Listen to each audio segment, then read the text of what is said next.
most storied rivalry in professional football history resumes today on a splendid day for football at Lambeau Field. 42 degrees and clear. The Chicago Bears and the Green Bay Packers.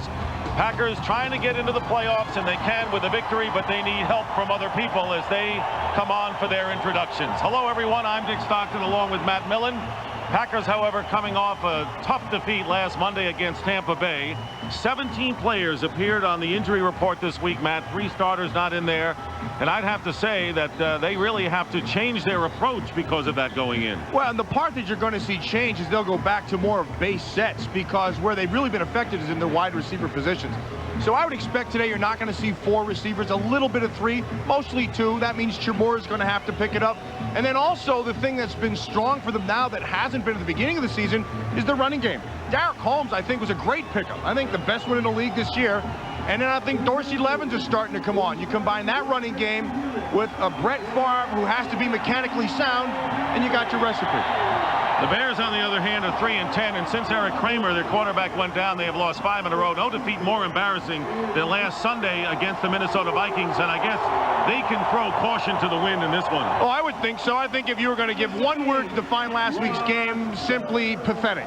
So you can't be any worse than that.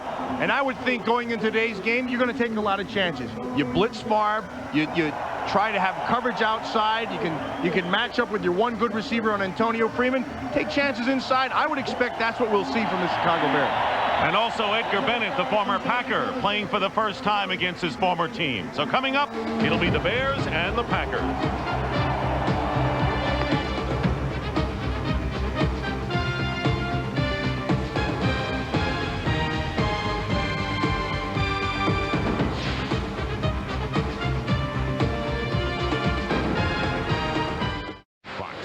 Welcomes you to the following presentation of the National Football League.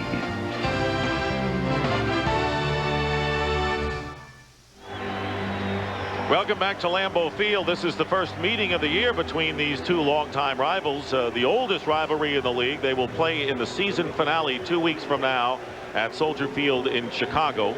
Dave Wanstedt, who is under fire with his team, 3-10 on the year, might suffer their their 3rd straight losing year. And Mike Holmgren, the coach of the Green Bay Packers, and it's very possible that neither of these coaches will be on their sideline next year. Holmgren could be moving on as a GM and a coach.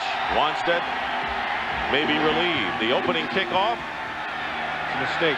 Picked up by Roll Preston of the Packers, and he'll go out of bounds before he reaches the 20-yard line. Brett Favre. And he was under fire against the Tampa Bay Buccaneers last week. He was sacked 8 times, fumbling on 6 occasions, although he lost only 2. Marco Rivera returns at left guard, but the big change, Jeff Dellenbach, who had to fill in for Frank Winters, out for the year. Holmes and Henderson, the backfield. Freeman returns from his broken jaw, although he's got protection there. Derek Mays is replacing Robert Brooks, who is out with the hamstring injury. And Mark Chamorro, as Matt mentioned, could be a major target today for Brett Favre. Starting from the 16-yard line, and the first play of the game is an incomplete pass intended for Derek Mays. Defensively for the Chicago Bears, and they have not mounted any kind of a pass rush all year. Mike Wells, however, is having a big season at defensive tackle. Linebackers have been playing well with Sean Harris, Barry Minter in the middle, and Ricardo McDonald in the secondary. Terry Cousin and Walt Harris are the corners, and rookie Tony Parrish, the strong safety. The veteran Marty Carter is the free safety. 2nd down and 10. 2 wide receivers out to the right. And the first running play, and it's Derek Holmes, and he picks a couple. It'll be 3rd down and long. Big piece of the puzzle that's missing for the Green Bay Packers is the center Frank Winters when they lost him. And why that's so important is the center in this offense calls all the stunts and the movement up front and the way the line is going to move. And he has to be on the same page with Brett Favre. And Favre and Winters, they were always on the same page. They'd be looking for the same things, and so it's going to take some adjustment. In fact, I would expect the Bears to give a lot of late movement to make Dellenbach work overtime. Second in the NFL in third down conversions are the Packers. And on third down, Antonio Freeman gets one hand on the ball. They needed 9 yards, and Walt Harris covering on the play. And the Bears bringing in John Theory and Ricardo McDonald as their pass rushing defensive ends on third down. And so the Packers will have to kick, and Glenn Milburn, who was property of Green Bay, will be receiving Sean Landetta's kick. Landetta will be kicking from inside his 5. Coming up to meet the ball is Milburn at midfield. And Milburn is tackled, but he is in Green Bay territory where the Bears will go on offense. So they've got good field position for their first effort. Steve Stenstrom, starting his 5th game of the season, had career highs last week in the 26-point loss to the Minnesota Vikings. Heck, Perry, Wegman, Valeriel, and James Williams, the offensive line. Edgar Bennett returns to Green Bay after starring with the Packers. He was hurt last year. Conway and Ingram, the wide receivers, and rookie Alonzo Mays is the tight end. Nick, we said that this offense needs help. They need field position. They need turnovers. And right now, they have the first part of that. This is excellent field position for the Chicago Bears. They come out with 2 tight ends on the Packer 48. And here's Edgar Bennett. Edgar Bennett with a big burst. And Darren Sharper chasing him. And finally rides him out of bounds. And what a return on the first carry for Edgar Bennett as he picks up 43 yards and gets to about the 5-yard line of Green Bay. Nice job of running to that right side. It's just straight up man blocking. Excellent job by Big Cat Williams. A nice job by Perry. Good job by Wet Knight. And then once Edgar Bennett gets into the second part, into that secondary, it's just a matter. He's not the fastest guy, but watch the stiff arm. He's going to buy himself an extra 5 yards with that physical stiff arm. And the longest rush from scrimmage for the Bears this year. First and goal at the 5-yard line. And again, Edgar Bennett, and this time he is tripped up by Bernardo Harris. The Green Bay defense, Reggie White, Gilbert Brown, Santana Dotson, and Vaughn Booker starting in place of rookie Vonnie Holliday. Kuntz, Harris, and Brian Williams, the linebackers. Craig Newsome, who's been banged up, but in there nonetheless, with Darren Sharper, Leroy Butler, and Tyrone Williams. So not only the longest run for the Bears this year from scrimmage, the longest run of Bennett's career.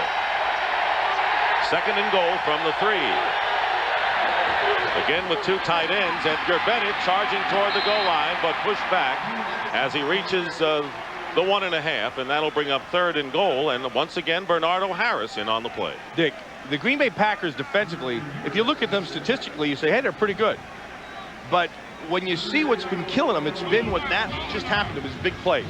Big plays have been killing this defense all season long. Whether it's a bad angle by one of the safeties, a missed tackle by a linebacker, not getting enough pressure with a 4-man front, all those things have contributed, and it's hurt them.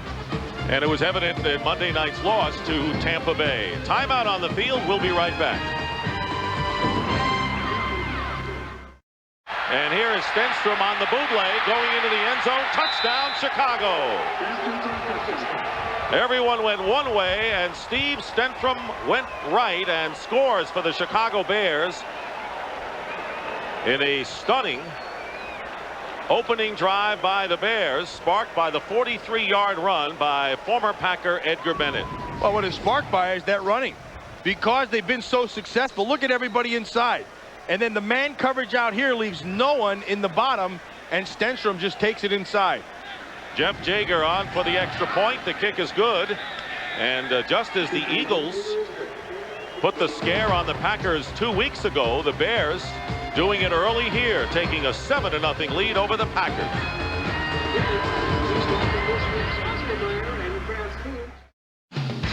Fox NFL Sunday is brought to you by Southwest Airlines, proud sponsor of the NFL and official airline of the Super Bowl.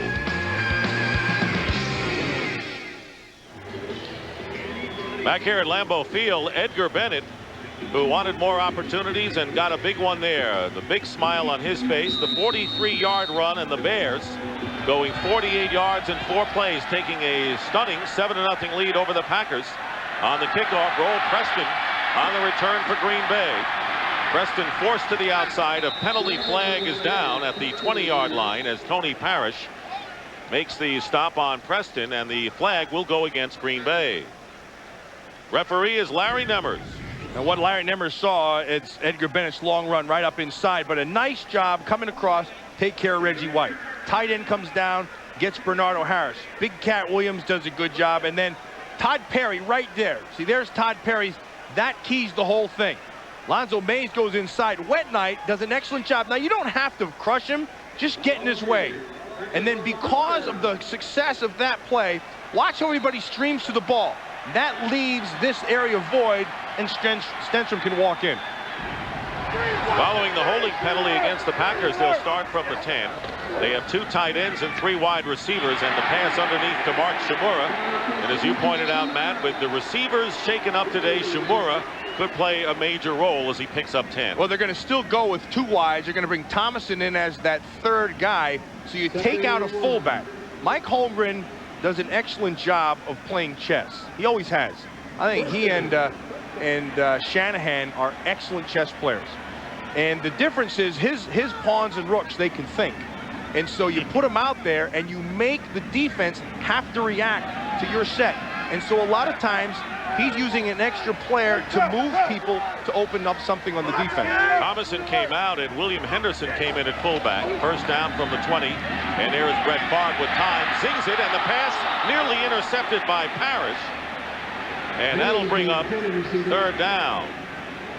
What this offense now lacks is real speed. They really don't have that when they're healthy as well. Antonio Freeman's probably their fastest guy, but he's probably, you know, he's not a burner. And that's what they need. That's what they need with this. So what they have to do is they have to create situations to give them separation. There is Robert Brooks, who re-injured his hamstring, and now Mays and Freeman go out to the left on 2nd down and 10. Hand off to Derek Holmes, and Holmes getting a couple of yards. He has given the Packers tremendous boost in the running department, and Dorsey Levin's coming back, and Levin should carry the ball even more today than he did last Monday. Well, he's going to flop onto the field right now. Thomason and Shimura are going to come out. And Russell Copeland comes in, yeah. But Derek Holmes, I think, may be the best mid-season, by far, the best mid-season trade in the league this year. I don't think there's any doubt about it. There's Copeland, former Eagle, signed this week and coming in as the 3rd wide receiver today. Flag is down on 3rd and 8, and Favre gets hit and down. They didn't hear the whistle. He came off the backside, came clean. Andre Collins, the former Redskin, got a piece of Brett Favre, getting a reaction from the crowd and Favre's teammates. Also saw right there what the Bears are going to plan to do. They brought a bunch of people. They're going to pressure Brett Favre. They had success last year in the 2nd game. In fact, I looked at that this morning to see what they would do. But a false start on the offense, number 80. We had a personal foul on the defense for a hit on the quarterback, number 52. By rule, a 5 and 15, only the 15 is enforced. That's right. From the previous spot, 15 yards, automatic first down. So the Bears unhappy with that, as Collins' penalty will hurt him. Listen for the whistle. Very close, Matt. But it was after the whistle for sure, and so Derek Mays' false start doesn't mean anything here, and Dave Wanstead incensed on that call. It'll give the Packers a first down, moving it up to the 37-yard line.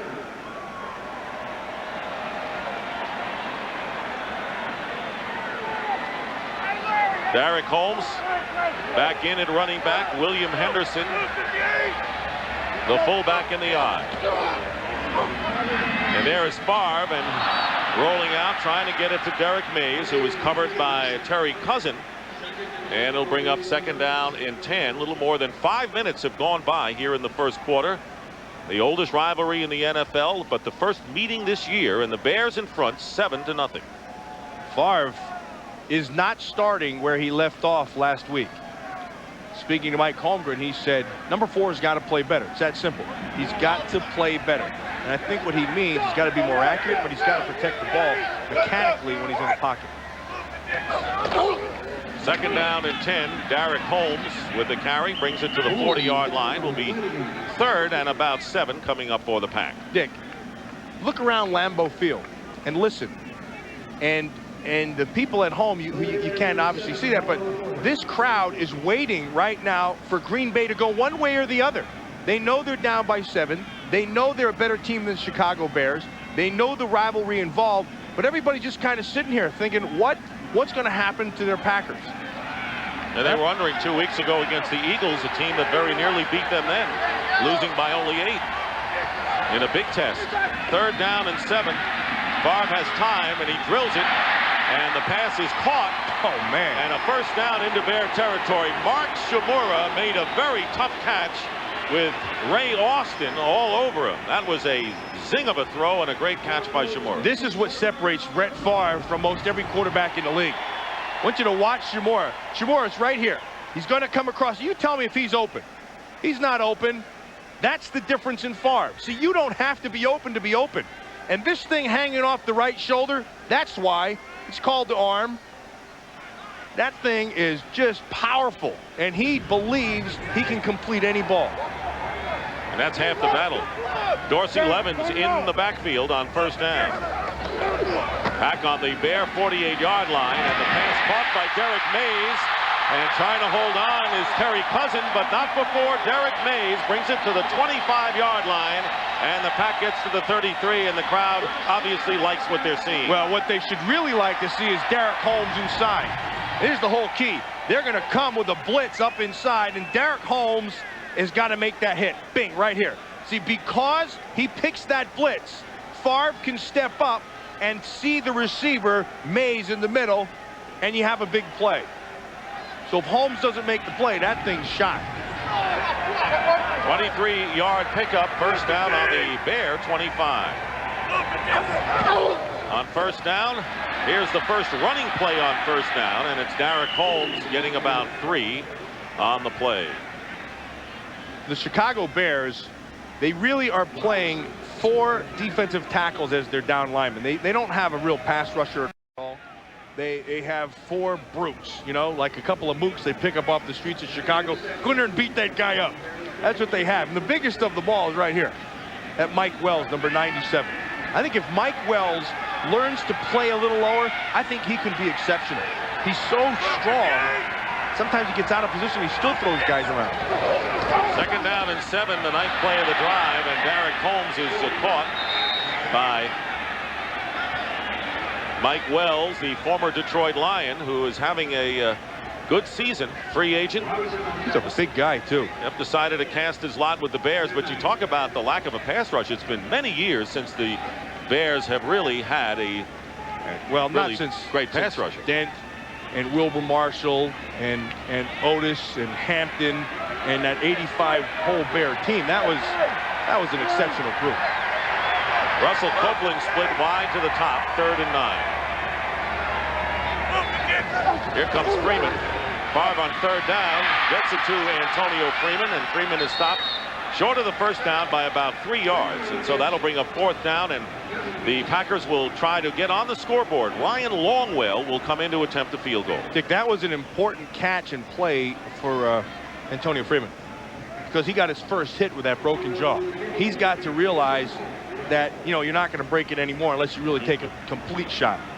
Well, he's got a mouthpiece specially made for him and padding in his helmet, and yesterday in practice he took some hits. 35-yard field goal attempt by Longwell, and the kick is good.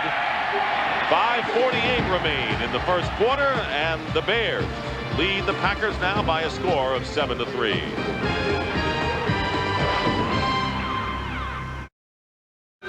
Seven to 3 the score. The Bears leading, scoring on their first possession of the game.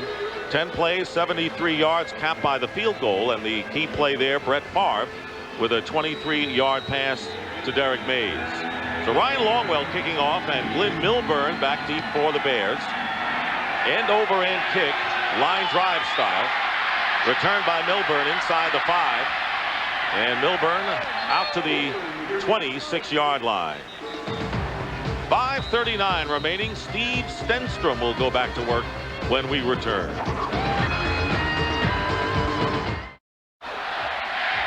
Bears have the ball starting from the 26-yard line. They have lost 5 in a row, has Chicago, after starting the halfway mark 3-5. Eric Kramer getting hurt. Curtis Enos, their #1 draft pick, and future running back Hopeful also out. Well, the Bears too have been hit with injury. Marcus Robinson, number 88, is the 3rd wide receiver for Steve Stenstrom, who will pass on first down, and the pass nearly intercepted. Butler fighting with the receiver for the possession, and it's Ingram, Bobby Ingram, who makes the catch. Fortunate it wasn't picked off. Ingram's really having a good year. Ingram has, I don't know how many catches, 50-some catches, but more than that, you know now that he's a big part of the offense. Look at Leroy Butler. He's just hanging there waiting for something, but Ingram goes up, and it's a free-for-all. Ingram comes down with the ball. Scrappy kid.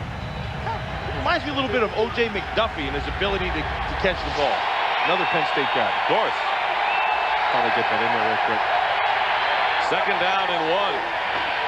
Handoff to Edgar Bennett, and Bennett will get the first down. Ingram, by the way, had a big game in the losing cause last week against the Vikings with 9 receptions for 140 yards. And he caught a 47-yard touchdown, and he has become the big play man for the Bears, while Curtis Conway has been more quiet this year, but Conway has had his chances as well, man. Oh, he'll get his chances, and you have to have, you need a Conway on your team. You need speed. If you don't have speed, you miss a major part of your offense. He has it. You can't teach it, and you certainly can use it down the field. Bears on their 38-yard line, first down, and the give is to Bennett again, and Bennett crosses the 40. And that'll bring up 2nd down. The Bears were 0 for 13 in 3rd down conversions last week against Minnesota, and they have struggled in that department mostly because they have faced 3rd and very long in this string. And they wanted to stay in 3rd and manageable, which is 3rd and 5. 3rd and 5 -5. If they can stay in that area, then that's where Stenstrom obviously is going to work best. 2nd down and 6.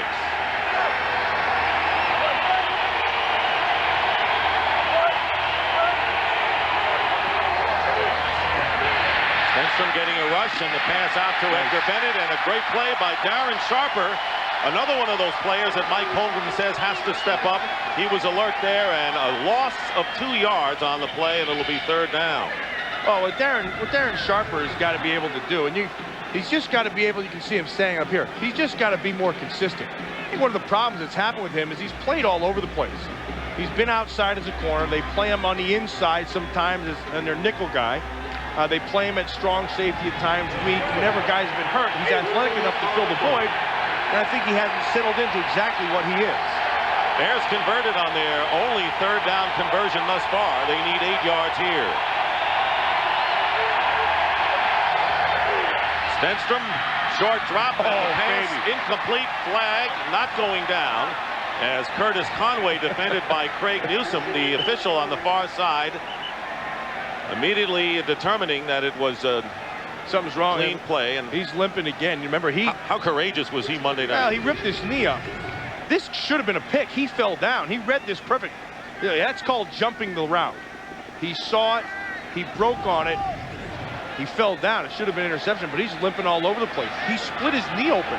I mean, deep. They had to stitch that sucker up. He's been hobbling all over the place since then. Mike Horan kicking to roll Preston. Backing up and muffs the ball in the sun. And a scramble for the loose ball. And the Packers have recovered. Kerry Cooks was there to pick up the loose ball on this muff by Roll Preston. And another close call for Green Bay.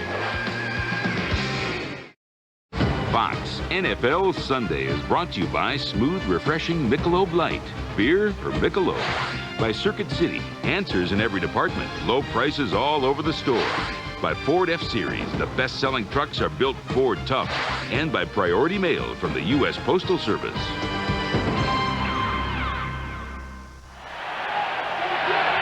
here at Green Bay, and you'll see that sun the way Roel Preston saw it, Matt, before he muffed that kick on first down. Dorsey Levens with the carry, and he is tackled by Marty Carter for what appears to be no gain. One thing you'll always get from the Chicago Bears, even last week when they got stomped, is they always run to the ball really well defensively. And I think it's something that's kind of inbred, and it's in the city of Chicago. It's just that good aggressiveness. Because as long as I can remember, they've always played tough defense. They may not have had the best players all the time, but it was always going to be physical, and that's still going on. It's Craig Newsome, he's talking over there about that cut on that knee. Bears with 55 rushing yards, 43 of them on that one burst by Edgar Bennett. Slant pass to Freeman, close to the first down. They needed 11 yards. Marty Carter again on the stop. Nice job outside. Walt Harris, 27, working on Antonio Freeman. That's actually a good job by Walt Harris. He got the jab, he stayed off. Nice step, nice hand. He's going to give up the inside because that's where his help is sitting. That's actually a pretty good job. And they're going to measure this one. Freeman returning to action, third in the NFL in receiving yards and having his best year by far. There you see the Packers are short by about a half a yard. So it'll be third down. You see that mouthpiece that Antonio Freeman is wearing. And I talked to Pepper Burris, their head trainer, and they made 6 different mouthpieces for him, all special, all kinds of stuff. He said forget it, he didn't want it. He wanted one that he could just pull off the shelf, but this is a kind of a different one.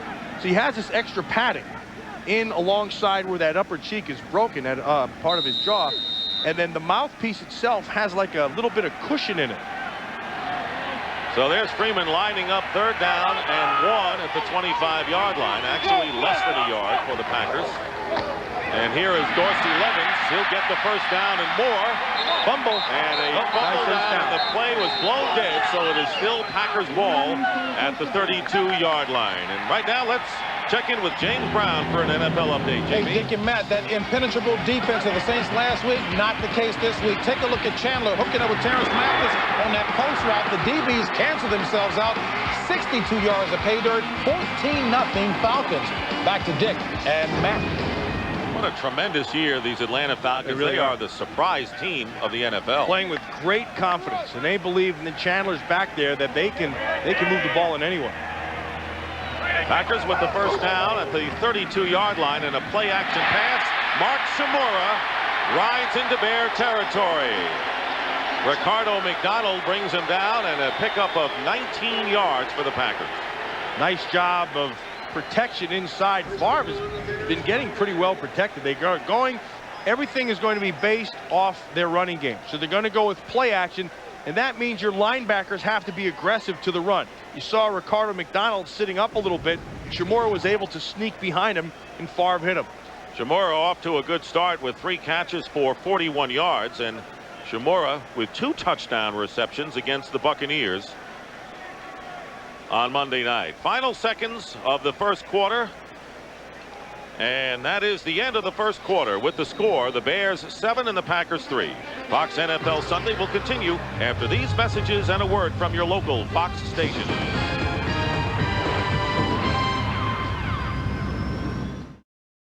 Second half of our NFL doubleheader on Fox. Most of you will see the Cowboys and the Chiefs. Cowboys trying to inch closer to the NFC East title. The Vikings go against the Baltimore Ravens. Coming up next, right here on Fox. Start of the second quarter, Dick Stockton along with Matt Millen. Packers with the ball on the Bears' 49-yard line.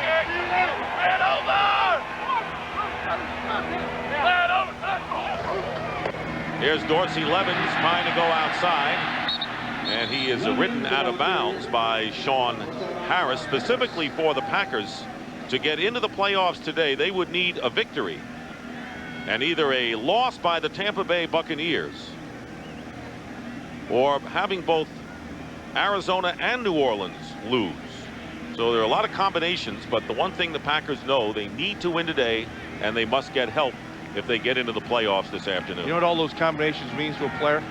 Squat. But to the fans, it means a lot. Yeah, I mean, because all that matters is the guy who's across from you right now. The playoff stuff is meaningless. Second down and 8. Favre has time, tries to get the ball to Mays, and the ball is caught and intercepted by the Bears. The Bears pick it off on the deflection off of Derek Mays. It was tipped and picked off, and let's see whether Terry Cousin got it, and I believe he did. The cornerback, number 21, picked it up. Mays is going to work to the inside. Now, see, you're trying to make a play. Everybody's going for it. Almost looked like Henderson came down with it, but Cousin, at the end, had enough savvy to kind of steal it away.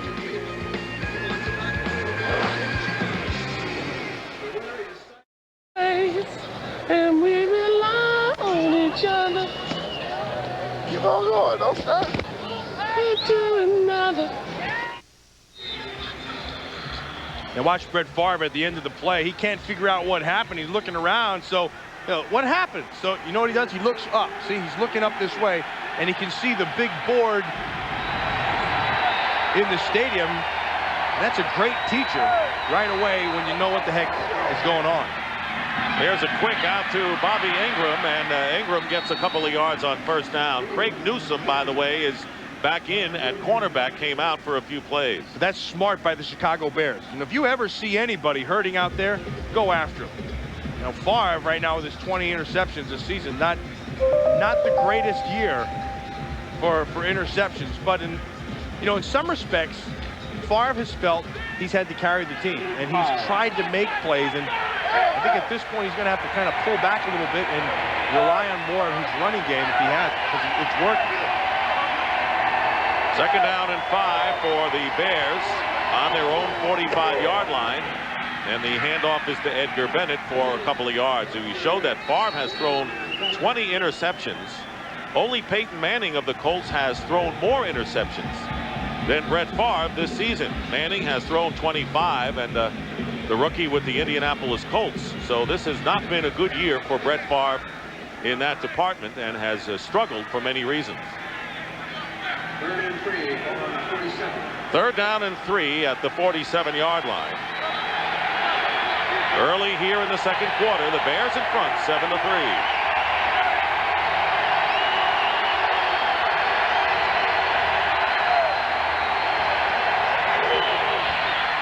Denstrom's pass, and it is caught for the first down by Marcus Robinson. Number 88, Robinson, who was the offensive MVP of the NFL Europe last year, and he gives the Bears a first down into Packer territory. I think to get back to Craig Newsome, if you have somebody who's hobbled around out there, I think you have to attack it. Tampa Bay did not. Yeah, that surprised me, really did. And they still won the football game. But Craig Newsome's out there and playing on guts like you mentioned. You can see that knee. Got a knee pad on top of that knee. I would go after him until he proves he can stop you. Long pass to Conway against Newsome, and Conway drops the ball.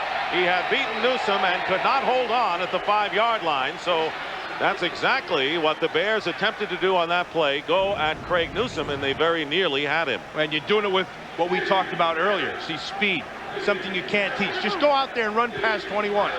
Now he does that, and the ball's there. The ball should have been caught. Should have been a big play. It was right through his hands. That's a smart play by Matt Cavanaugh, the offensive coordinator. And now, if I'm Cavanaugh, I get the chance. I go after him right again. Olin Kreutz, number 57, a rookie, has replaced Casey Regman at center, and Wegman and Kreutz have alternated the last several games. And there is the fake reverse, the handoff to Edgar Bennett, and Bennett picks up about 5 yards on the play. So it'll be third down and a long 5 for Chicago. They're going to stay. The Chicago Bears, they're comfortable playing this Green Bay team. They know each other. You know what they're going to do. You're not going to get caught off guard. You know that you can block the people in front of you, so they're going to be patient. And they're going to stay with that running game. You have yourself a 4-point lead. You just want to kind of keep on whittling down at it and try to wear this defense down. Bears 2 for 3 on third down conversions. They have trips 3 wides to the right on 3rd and 6. Stenstrom looking that way, and down he goes. Loose ball. Keith McKenzie got the sack. And let's see if the Packers get the ball. It's a mistake by Reggie White. Bears recover, so they'll keep it. Fourth down coming up. Reggie White smelled running with the football. He has to remember he's a hog. See, and if you're a touch hog like Reggie, you got to flop on the ball. You have an opportunity to make a play. Good job by McKenzie taking the inside. Now watch right here. Fall on that thing. Eat it. Don't try to pick it up. Anytime you have this opportunity. See, he smelled glory. You forget glory. Get the ball. So the Bears recovers, but they'll have to kick it away. And Mike Horan, who will turn 40 years old in February, with a punt. And the fair catch called for by Mike Pryor at about the 12-yard line. Score remains the Bears 7 and the Packers 3 in this old, long-time rivalry. Fox NFL Sunday is brought to you by Volkswagen. On the road of life, there are passengers and there are drivers. By Citizen, today more than ever, Citizen is how the world tells time. By Subway, the way a sandwich should be. And by Fetzer Vineyards, these are the days, Fetzer days. Enjoy the wine. Look at the Fox River as we continue in the second quarter. The Bears leading 7-3, but the Packers beginning from their 12-yard line, backed up in the shadows of their goal line, and the pass is dropped, intended for Freeman, and he had beaten Walt Harris on that play, and that could have been a big gainer for Green Bay. It was a monster. They came with a zone blitz inside. Favre read it perfectly. Antonio Freeman read it. Get inside, beat the coverage. You have a lineman dropping out inside. That's Flanagan. Yeah, that was a big play. That was a missed opportunity. It looked like a DB at Flanagan, huh? Got the right number for it. 2nd and 10. And Favre looking up the middle, and he completes to Dorsey Levens. And Levens out to the 20-yard line, and making the tackle was Sean Harris, and a pickup of 8. Ross Verber, their left offensive tackle, midseason was not playing very well at all. Here's a big difference with him. He's using his hands. That's not bad. You slap it away. He's getting some pressure, but the biggest thing for him is his hands were getting so wide, he was giving up his chest. Now, he's a big, strong guy. And when he concentrates and keeps his hands inside and gets a punch, he's pretty good. Ricardo McDonald and John Theory are the defensive ends for the Bears on 3rd and 2. Their nickel package is in there, and no play as the flag is down before the play is completed. Favre threw a bullet out there, hit one of the ball boys in the shin. Prior to the ball being His snapped, first 2 steps was a limp. Chicago called timeout. Bears called a timeout. And that is their first timeout right before the snap. And there you see Andre Collins signaling the official. We'll be right back. Bears get messed up in personnel. They take Ricardo McDonald. They're going to make him a defensive end. Andre Collins sees that they had 12 guys, and they were kind of out of sync here. So they just went ahead and called the timeout. And he came to the sideline, and basically Dave Wanstead said, listen, I'll do the thinning around here, Baba boy. That's exactly what he said, I think, in that tone. What happens, you start bringing different groups of personnel in, and sometimes you get messed up because it doesn't run real smooth. That was one of those instances. 3rd down and 2. And Favre will throw for the yardage, has a world of time, but even that's coming down, and the pass is dropped. William Henderson out of the backfield couldn't hold on. He had to be his 9th target after everyone else seemed covered. You can credit the coverage by the Chicago Bears. Do a nice job right there. Terry Cousin making sure that Antonio Freeman's not going to get anything. And then Mays up top is taken away by Parrish, nothing there. And then he still was able to flop around and find it back underneath, but not before it was defensed well. Sean Landeta, and the kick flag goes down, and the ball goes out of bounds. Well, it's going to depend if he tipped that ball or not. And I don't see any official giving a tip sign. Remember, Todd Sauerbrunn was lost for the season when he was roughed against the Tampa Bay Buccaneers earlier in the season. Personal foul. Andre Collins. Roughing the kicker. Number 52. It's Andre Collins who came in and apparently did not get a piece of the ball and is called for roughing. Sean Landeta giving the Packers a new set of downs. Plus 15 yards in the process. Came right up the middle. Now the question is going to be whether he tipped the ball or not. Here he comes right here. It's hard to see from that angle. This will give us a more definitive view. Remember, if he tips it and he hits him, that's a different story. And apparently he did not. Oh, I don't know. He's got good eyes. First down to Dorsey Levens. Dorsey Levens with a big run on first down. Gets close to midfield and picks up 13 yards before the rookie free safety Tony Parrish stops him. So Levens, who had 9 more snaps last week than Derek Holmes, seeing more and more action. He had been inactive for 9 games. Not a good smooth series for Andre Collins on that last one. Packers with a first down on their 48. Still trailing the Bears 7-3. Again, here's Levens. Dorsey Levens. And he is on a roll. Gets to the Bear 40-yard line. And 12 more yards for Levens. Heck, he's on a bagel. And so are those offensive linemen. That's a nice job of blocking up front. Again, we talked about this. Just have Brett Favre go back to their base offense and run the football. Nice job by Chimura. Another good job right here. Another nice job outside there. That was William Henderson. And then Levens gets to that second level. Is able to run past the backer. 5 carries, 33 yards already for Dorsey Levens. Here is Brett Favre. And he's trapped back there and thrown for a big loss near midfield. Jim Flanagan got in there. And that'll be a 9-yard loss for Brett Favre and the Chicago Bears, who have not been able to get to the quarterback. No sacks in the last 3 games. Get a big one here. That's all coverage. That was excellent coverage down the field. No place to throw the football. He was going to look, first of all, down the field. And Derek Mays is getting just hawked. And then Antonio Freeman did an up. Walt Harris was all over him. Looking for Henderson down in the flat, but the backer took that away. There was no place to throw the football. Bears have done an outstanding job in pass coverage thus far. Second down and 19. The handoff is to Dorsey Levens. Flag is down, and Levens tackled on the Bears' 45-yard line. They're going backwards. It's going to be a hold. Heck, I may even decline this one. Here's Larry Nevers. It would be second and even longer, or third and long. Holding. Offense number 62. 10-yard penalty. Repeat, second down. Marco Rivera, who see now injured his knee, and now Minder came in. Yeah, they came in afterwards and say, oh, no, we want to decline that. I think that's a mistake. They're going to take it back, and you're going to give Favre 2 more chances to make up 30 yards. I think with Brett Favre, it doesn't matter what the yards. You don't want to give him the chances. And 2 chances to get 30, to me, is worse than 1 chance to get 15. You can roll the dice once and be done with it. Second down and 29. Back on the Packer 41.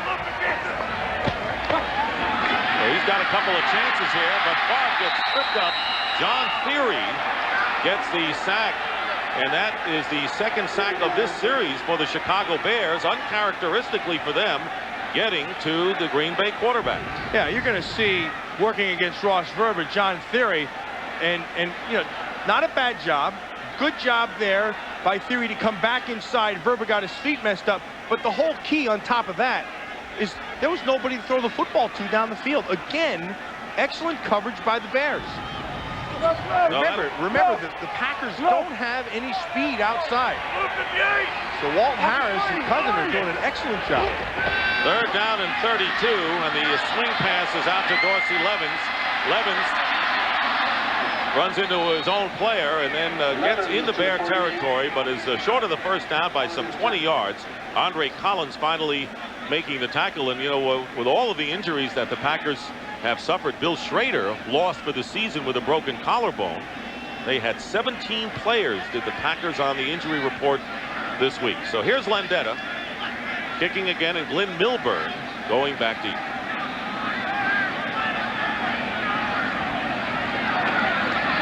Landetta's kick. Milburn from the 10. Glenn Milburn, great coverage. Jude Waddy downfield, making the special teams play. The rookie, undrafted from William and Mary, after the 38-yard punt. We'll be right back. Frank Winters out for the year with a broken left fibula as the Bears take over, and the Packer defense getting the crowd to respond.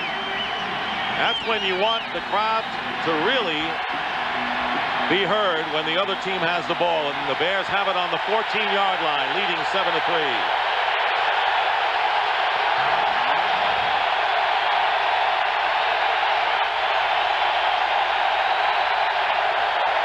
Stenstrom handing off to Edgar Bennett on first down, and nothing doing. Bennett with a 43-yard run, setting up Stenstrom's 1-yard scamper to account for the only touchdown in the game. Ryan Longwell kicked a field goal for the Packers to make it 7-3. This is a pretty good football crowd. You can tell good football towns. They know when to be loud and when to shut their traps.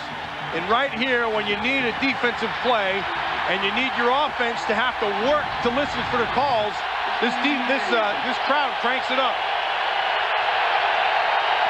Second down and 9, and the give is to Ty Hallett, the fullback, and maybe a couple, and that's all. Right now, here's James Brown for an NFL update. Dick, take a look at the nifty moves by Deuce Staley to help tighten up this game between the Eagles and Cardinals.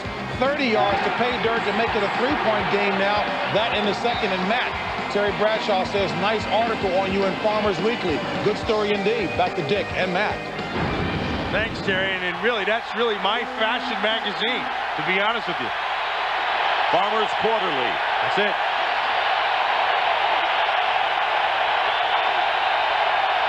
Third down and 7. Crowd is the loudest it's been all day, and the pass to Conway is incomplete, and that'll bring up 4th down. By the way, Darren Sharper on that series came in for Craig Newsome, who has been very courageous trying to play on that lacerated knee that Matt was talking about. And Sharper, who started the game at free safety, forced to play cornerback in that series. Packers hold. Roel Preston goes back deep. And Mike Moran to kick it away for the Bears. End over end, Preston at the 45-yard line. A flag is down, and Preston brings it to the Bears 37-yard line, but there is a flag upfield at the 42. Looks like there might be a hat out there at about the 33 or 34. So if that's an official's hat and a flag, that means the guy went. Yep, there it is. There's the hatless official, and another one. A couple of Ichabods out there. What's the record for hatless officials on the same play? Guy went out of bounds. Let's see what he got. See, if the bullet goes down out of bounds. Unsportsmanlike conduct.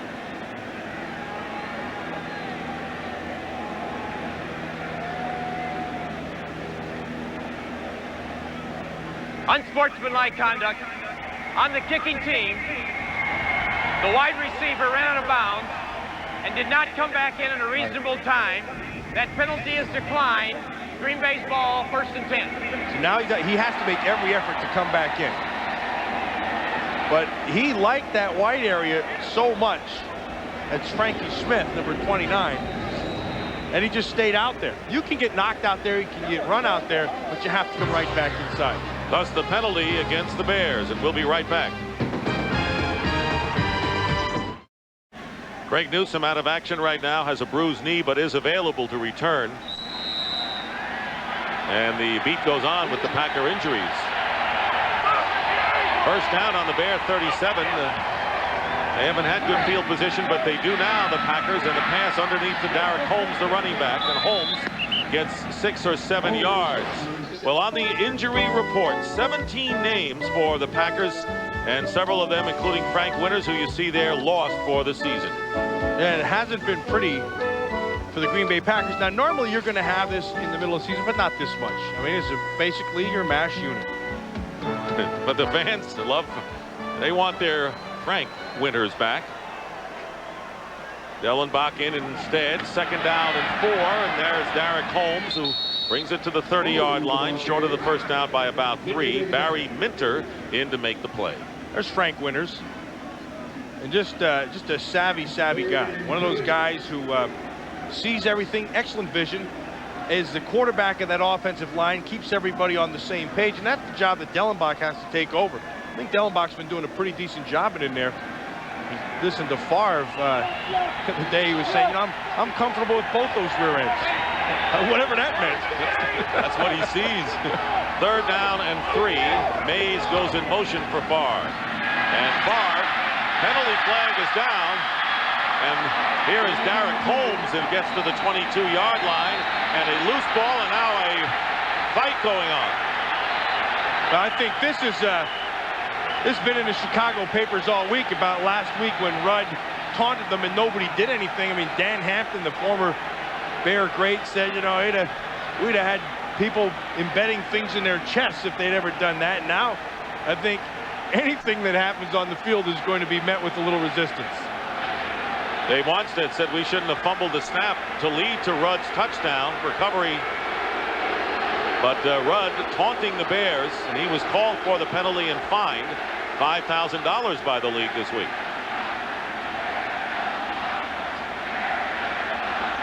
So the Bears obviously have a short fuse this game. And see, Holmgren wants the official to talk to him. Wanstead wants the official to talk to him. Illegal hands to the face on number 99 of the defensive team. Penalty is declined. First down. That's illegal hands to the face. Flanagan. On Jim Flanagan. They decline the penalty and they'll take the first down. Watch number 99. He's getting doubled. There's your hand to the face right there. To me, I don't think that's any big deal at all. Favre just kind of hanging on there, and Sean Lee likes that ankle so much he keeps on. Favre gave it a couple extra kicks. You know, it's interesting talking to Favre the other day. He said, I don't like to mess with the defense. I don't like to get those guys mad. I don't say much at all. But he said, look, he's trying to rip my ankle off. Look that way.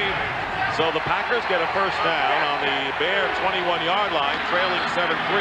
Derek Holmes has nowhere to go as he attempts an outside run, and a loss on the play of 4 yards. Mike Wells and Flanagan again, the two tackles who really have played well and been really on the field too much this year, considering their offensive problems. A nice job outside by Ricardo McDonald to turn everything back inside as well.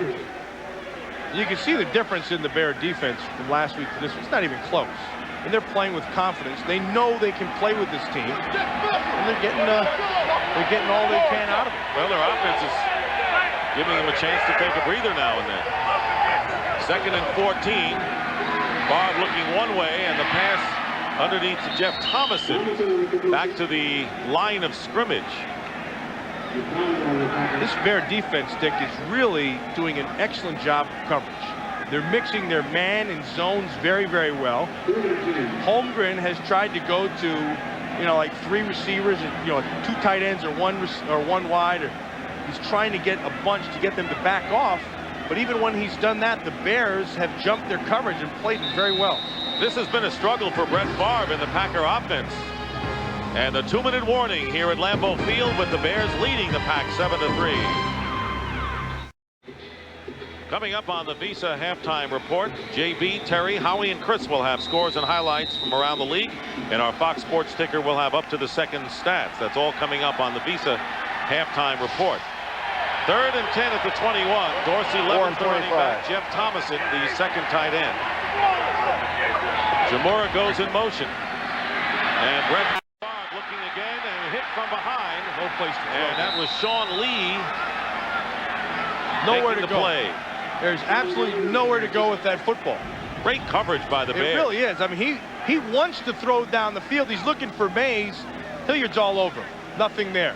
Then you look to the other side with Antonio Freeman. Walt Harris is sitting there with Andre Collins undercutting him. And then you look to the tight end Thomason. Nothing there. Parrish sitting on him. 43-yard field goal attempt by Ryan Longwell, and Longwell's kick is up and it's good. So the Packers get 3 out of it, but considering that they had first down at the 22-yard line, that's got to be a disappointment for the Packer offense as they have to separate the players again. So with 1:29 remaining in the first half, the Bears lead is cut to 1, 7-6. Well, Tuesday, the holidays are supposed to be festive and fun, but when Bill has a nervous breakdown, they're a real drag on an all-new King of the Hill, followed by an all-new Holding the Baby, and Guinness World Records. It all starts at 8, 7 Central on Fox Tuesday. That guy's goofy. You noticed? Oh, yeah, I love it. I got one of those hats at home. That guy is just, I don't even know what the word is for him. There's no adjective made for that. You can put a block of cheese on top of your bear helmet.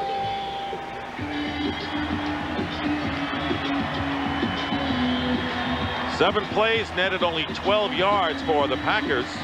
They had their best field position of the game and could get only a field goal from Ryan Longwell. So 7-6 the score. Glenn Milburn back at the goal line and Longwell to kick off. Bears have 2 timeouts remaining. Longwell's kick. Milburn returning from the 2. And he brings it out just beyond the 20-yard line. Let's take a look at the Bears' offense. Defensively, they have been superb, especially in pass coverage. Scoring a touchdown on their first possession, getting the ball on the Packer 48. 43-yard run by former Packer Edgar Bennett, and a touchdown run by Stenstrom, but they've had to punt their last 3 times. Well, you take away that 43-yard run, you got 28, you got 33 yards of offense. Again, Darren Sharper playing at cornerback in place of Craig Newsome, who has the bruised knee. First down at the 23-yard line for Steve Stenstrom and the Bears.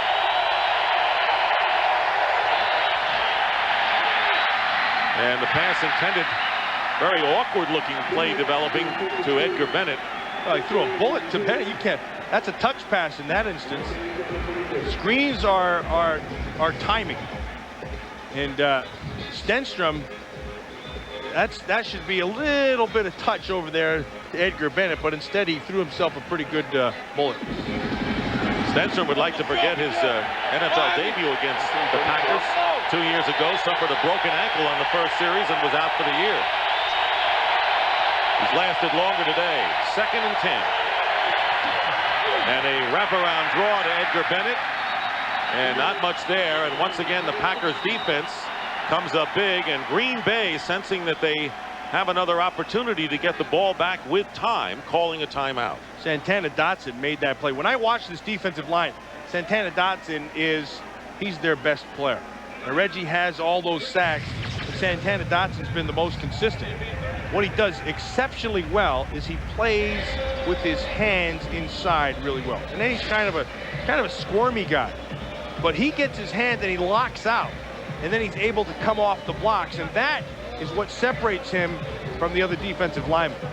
The others aren't getting off the blocks like Santana Dotson does. Gilbert Brown not even in the game right now, Matt. Billy Lyon, a first-year player from Marshall, the same school that produced Randy Moss, has seen considerable action in this first half. Yeah, what he's done is he's run down on kickoff. You got 3, you'll start losing all these people, and you have to fill in, and where it doesn't only show up on your main, offensive defense, but also in your special teams. So you have a 300-pounder running down to cover kicks. And one leading cheers on the sideline. 3rd down and 10. 3 wide receivers for the Bears. They're going to keep it on the ground. Edgar Bennett, nothing doing. And that'll bring up 4th down. Billy Lyon, who we were just talking about, was in on the play to stop Bennett, and Brett Favre will have some time as the Packers use up another timeout. One thing about Favre is he is always into the game. I love to see that in a player. Now, I like to see a guy who's thinking about and being in the game constantly. See Andy Reid, the quarterback coach right here. Andy Reid everybody's wearing green shirts. You see this? Everybody wears green. Andy Reid will look like a big fat orange over there. And the reason for that is Favre has to be able to look to the sideline and see the one orange shirt. So then he knows what he's looking for in case there has to be hand signals. The other guy who does that is the special teams coach, Johnny Holland. Mike Horan with the kick and the fair catch called for by Roel Preston. And the Packers with 1:02 on the clock and 1 timeout left will start from their 40-yard line. And the big play of the game on the opening drive by the Bears by Edgar Bennett coming home. Well, in essence, you're looking at the Bears' first half offense. That's been it. Of course, that's given them 7 points, and it's been enough so far in this game. Because defensively, the Bears have been covering the heck out of the Packers. I mean, it's not even close. Because of that coverage, Favre hasn't been able to find anybody. And even on some of the balls that he's thrown, there's been coverage, but he threw it anyway. And there have been 3 sacks today by the Bears. Not normally proficient in that department. Packers from their 40-yard line, first down, and the screen pass to William Henderson, and the fullback will get about 7 or 8 yards on the play. The clock continues to run. Pack has 1 more timeout, at least to try to get into field goal range. Familiar scene from last week against Tampa Bay down the stretch. 38 seconds now on the clock. Favre again can't find anyone. He drills it, and the pass is caught by Mays, but the clock continues to run, and the Packers will use their 3rd and final timeout with 29 seconds to go. So the play took a lot of time, Matt, and receivers covered. Finally, Mays got open. Well, it was a good job, though, by the defender to make sure he doesn't get out of bounds. Mays does an excellent job of coming back to the ball along the sideline. Now, the Bears are defending the sideline. They don't want to stop the clock. They want to force him to use that last timeout. So Favre buys the extra time. He finds Mays. Now watch the excellent job by Hilliard to make the tackle and keep him in bounds. That forces them to use the timeout. Where that comes in handy now is if they do have a chance to make a play, they're going to have to run their kicking team onto the field without the benefit of having that opportunity to stop the clock. 29 seconds remaining, and the Packers have no more timeouts. Last week against Tampa Bay, all they managed in the first half were 2 field goals. That's what they've got right now. You can still use the whole field and then kill the clock with 30 seconds. You have enough time. First down at the 43. Favre looking for a receiver, and the pass nearly intercepted by Marty Carter, and it's incomplete. Will bring up 2nd down. Mays was the intended receiver. They're still trying to use the sideline to stop the clock. My feeling is now, 29 seconds, you can use the middle of the field. You don't have to use the sideline because you have enough time to run up and spike the clock and stop it. 2nd down and 10. Roethlisberger jumped on the left side, and that's going to give him 5 more yards to work with. Ryan Longwell's longest field goal is 50 yards, in case you're wondering. He's only tried 2 over 50 in his career. He hit from 43 earlier today. Ball start, offense, number 78, 5-yard penalty. Right on Roethlisberger and his false start. And now they'll spot the ball at the Bear 48-yard line. And, you know, it's going to be quite a run for Favre to get up there and spike the ball and get everyone set at this point. You still have enough time. If he can make a throw to about the 25-yard line. 2nd and 15, the pass on the out to Shimura. And Shimura goes out of bounds and stops the clock with 18 seconds. He got 8 yards on the play. You're still going. Now you really defend the sideline. Defend the sideline. What the Green Bay Packers are doing is they're flooding that one side. Then they're buying time with Favre by rolling out over this way. Then they're sending everybody to this side of the field. 1 deep, 1 intermediate, and then somebody dragging underneath. Dorsey Levens is split to the top of your picture on 3rd down and 7. And time beginning to run out. Here is the pass, and Antonio Freeman makes the catch. That's beautiful. And stops the clock, pushed out of bounds. A good call by the officials. And now Ryan Longwell has a much better opportunity. Walt Harris covering, made the push. Good catch by Freeman. Well, Harris does the only thing he can do. They run that out. Favre's arm gets the ball there. He's hit, They had both feet in anyway. That's a good call by the official. So the officials say that if he were not hit, he would have come back with both feet inbounds. And then John Theory is playing the best I've seen him over there on Ross Verba. He's giving Verba fits. He's hit Favre a few times. 12 seconds on the clock. The Packers from the 22. Let's see if Favre wants to go in the end zone on this one, or if the Bears will let him. There's the throw into the end zone. Shimura. Oh, unbelievable. Oh, he dropped it. Could not hold on. Would have been a sensational leaping catch by the tight end with Terry Cousin, who... They're down to 2 seconds. Favre saw him. You're going to watch. They're going to make contact. Favre and Shimura. Favre sends him deep. He goes up. Look, that ball is there. Coming down, he could not hold on. Couldn't hold on to it. So Ryan Longwell will attempt a 40-yard field goal. He is connected from 35 and 43 yards. And trying to give the Packers the lead at halftime. And Longwell's kick is good. As time runs out, the Green Bay Packers, relying on 3 field goals by Ryan Longwell, take their first lead of the game. And that is the end of the first half with the score. The Packers 9 and the Bears 7. Fox NFL Sunday will continue as JB, Terry, Howie, and Chris will bring you the Visa halftime report after these messages and a word from your local Fox station. Welcome to the Visa Halftime Report. Visa, the preferred card of the NFL that's everywhere you want to be. As we welcome you to the Visa halftime, an anemic running game by Green Bay is hurting them. Edgar Bennett, former Packer, has 61 yards already. Reggie White said, let's go, Lambeau, pick it up. But it's former Pack. Edgar Bennett breaks off right tackle. Great block by Todd Perry on linebacker George Kuntz, 43 yards out of bounds. Eye back. Play action inside, leads everybody inside. Then Stenstrom rolls right, 1-yard touchdown run. It's Bears 7. Pack comes back. It's 9-7. Big first half by far. Formation again? Aye. All right, Chris Chandler. Warming up. Yes, sirree. Fires left. Deep crossing route. Mathis out at the 1-yard line. Then that led to a Bob Christensen touchdown. It's 7-0. But then back comes Chandler again. Corner safety collide, 62-yarder. Yards later, Mathis scores 14-0 New Orleans. And then, watch this. Chandler pass, looking left, firing right. Hey, Fred Weary, where have you been? Where have I been? This is my second pick of the day, Terry. But this is my first return on the year for a touchdown. Atlanta 14, Saints 7. Whoa! Falcons halfway to the NFC West title. Coy Detmer, what happened?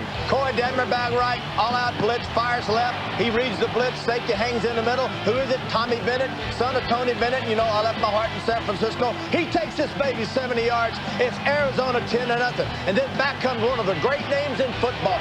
Deuce Staley sets up the block, comes back inside, and he will take it 30 yards. It's Arizona 10-7. It's 10-10. Got a game. Deuce, career high 118 yards in the first half. Buccaneers still hoping for a playoff spot, nursing a 3-point lead over the Steelers. Carolina on their way looking to get a big top pick, hopefully to stop this defense. Trent Green fakes left, rolls right, linebackers get out of position, and there's your man Albert Connell, 16-yard touchdown, 7-0 Washington. Skip Hicks in for the injured Terry Allen. He goes in from 5 yards out, 21-3. And then Kevin Green gets into it with linebacker coach Kevin Steele. They make up, they patch up, kiss, everything. Christmas gifts are in the mail. We got a 21-3 game until this happens. Block punt. What? Block punt. That's what I said. Dwight Stone. Watch. Well, let it all clear out, folks. And then Dwight Stone scoops it up. 21-10, and then another score, 21-17, and then hang on, JB. I know you're hyperventilating, but the Washington, they still got a 4-point lead. I love it when you talk to yourself, TB. Giants nursing a 4-point lead over the Broncos. Broncos trying to get 19 straight, including playoffs. Oilers, Jaguars, tied up 10-all. That's right. Hey, what's happened to the Raiders? Raiders, Howie hadn't got his money, and then Chris Collinsworth picked the Raiders to win this game on his other show. I did not. Rams quarterback Tony Banks torn MCL. Rams on top of the Patriots 17-6. Bengals, Colts over over them 24-6. Peyton Manning, my rookie of the year. Bengals, as long as you have those ugly uniforms, you will continue to lose. Now, I know, Chris, you were talking about Green Bay and Dallas, top of the show, relative to the playoffs, but the anemic running game plaguing Green Bay right now. Yeah, and for Brett Favre, you just don't see him very often look as hard as he's having to look for a wide receiver. He's dropping back in the pocket. He's looking here, looking here, looking here. There's just nobody open down the field. They really have to get these receivers healthy. Yeah, and this is the same defense that got lit up last week by Minnesota. Remarkable that Green Bay, you know, we talked about them being in position to be in the playoffs. They're not concerned about it. They're going to get healthy. They're going to get the people in place. But at some point, they've got to turn it around and start playing good football if they're going to have a shot. Terry's football knowledge is superb, but Howie, you and I were smiling at that formation. How did he pronounce that? I-back. I-back. Yeah, I-back. All right. Second half of Chicago, Green Bay. Well, you want to right make after fun of this, me. You're always Like on you my call case. perfect. You're always on my case. Like you Second call half perfect. coming up in a minute. I absolutely do. Back here at halftime, where the Green Bay Packers lead the Chicago Bears by a score of 9-7, and this week's You Call It bonus question on the internet, and hope you're all playing along. Which team will have more total yards in the second half? Log on to foxsports.com to play You Call It. Now we also have the internet poll at the pregame show. The question, and here are the results. Should instant replay be used in the playoffs? Overwhelmingly, the 1,300 votes, yes, 83%, no, 17%. And who's the best dressed player in the NFL? Chris Carter from Boca Raton, Florida, where I live. 37%. I'm not surprised at that. Let's talk about the replay for the playoffs first, man. I disagree. I don't think you should put it in. I don't care what the poll says. You can't all of a sudden just drop a system. It has to be something that you work all season long. And so in the middle of the season, at the halfway mark, you think, I have this system down pretty well. But now you take it and you just drop it on the playoff teams. You don't even give the teams in the regular season a chance. I think that's wrong. Were you insulted that you weren't on the list for best dressed? I didn't know that I wasn't. Farmers Quarterly, like Bradshaw said, that's where I get all my fashion tips. You know, I dress like a cow. What can I tell you? Enough said. We'll be back more in a moment. Returning to Lambeau Field, Dick Stockton and Matt Millen, and getting ready for the second half with the Packers in front 9-7. Field goal by Ryan Longwell with final seconds, giving the Packers their only lead of the game. Let's take a look now at the halftime numbers. Now you can see right here 75 total yards, and you can take away the 43 on that one run, and they really haven't done much at all. 21 yards of rushing yards. But when you look at what the Chicago Bears have done defensively, that's really their key, because their secondary has played very, very well, and they're giving Ross Verba fits on the one side and getting some pressure. And they're going to have to adjust to that left side, the Green Bay Packers will, and also get some people open in the second half. Ryan Longwell kicking off to Glenn Milburn to get the third quarter underway. Milburn on the return, and he is down at the 20-yard line, and 3 coverage sacks by the Bears defense as an exclamation point. 2 wide receivers for the Chicago Bears. Bobby Ingram having a big year, and Curtis Conway, who's had better seasons. They haven't had many opportunities. Well, here's the one I'd take exception to. There's the 0 catches for Conway, because he had an opportunity for a big play and dropped it. You can't do that. You can't do that in this league. If you're the team's big play player, you have to come through.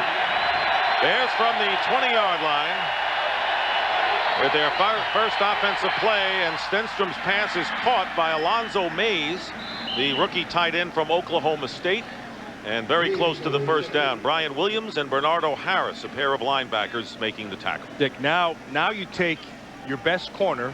Well, you take your corner out of there in Newsome, and you put Sharper out there, who's really a safety. See, in my mind, you have to go after that. You have to make Sharper prove to you, and it's right down here. So you have to make Sharper prove to you that you can play corner. Second down and 1, and Edgar Bennett runs for the first down, and a helmet is lost in the process. That's Edgar. He's probably smiling at the bottom of that pile. Here he comes. The happiest man in the National Football League is Edgar Bennett.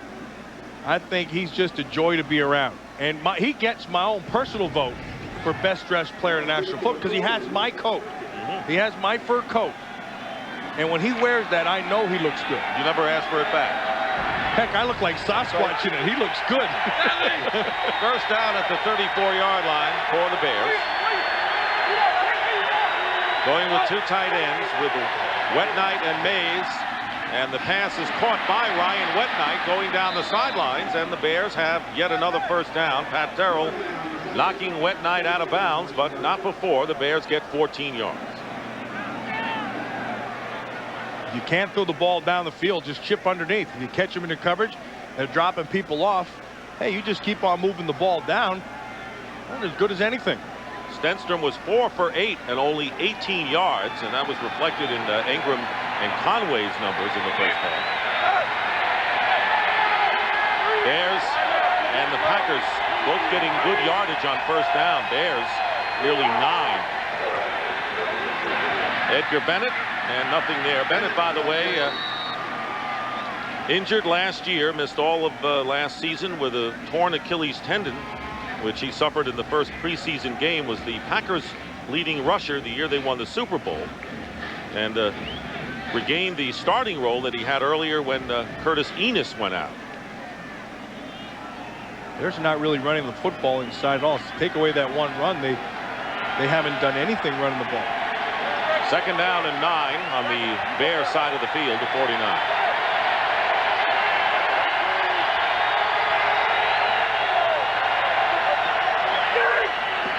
Stenstrom's pass, and falling down was Mays, but he managed to keep his balance, hold on to the ball into Packer territory where Leroy Butler covered him on the play. A pickup of 3 yards.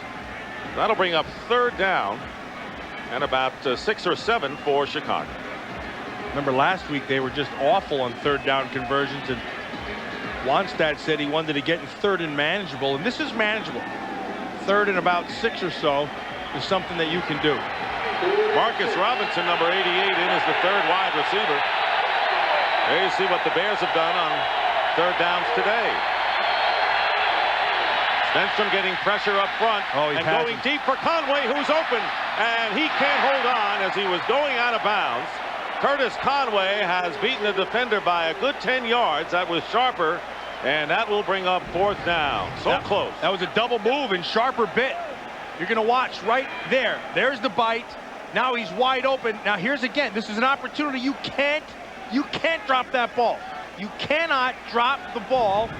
I don't care if it's a tough catch. Your team's big play player. Make a big play. And that's the second one he's dropped at just about the same area today. So fourth down, and Mike Horan with the kick, and it's a good one. Flag is down, and a fair catch called for by Roel Preston at about the 10-yard line, but there's a penalty marker upfield.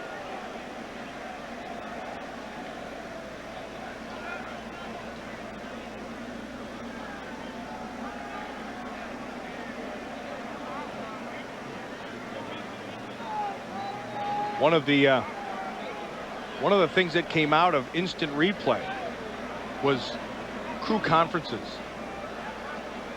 and illegal man downfield. And prior to that, you didn't have a lot of the referees getting together and discussing things, but since that time they'd run, they'd have to look at the replay, and then they got rid of the replay, but they still had the conferences, so it still slows things down. They should never say it's instant replay because it's never instant. Well, you have instant cereal, you got instant. Illegal substitution on the defensive team. The player left the bench during the play, entered the field of play. Penalty is declined. First down, Green Bay. The Packers will be starting from about the 10-yard line. What was that, said Mike Holmgren. Well, we know what this was. This was a drop pass by Curtis Conway. Second missed opportunity. Fox NFL Sunday is brought to you by Gateway. Let's talk about your Gateway.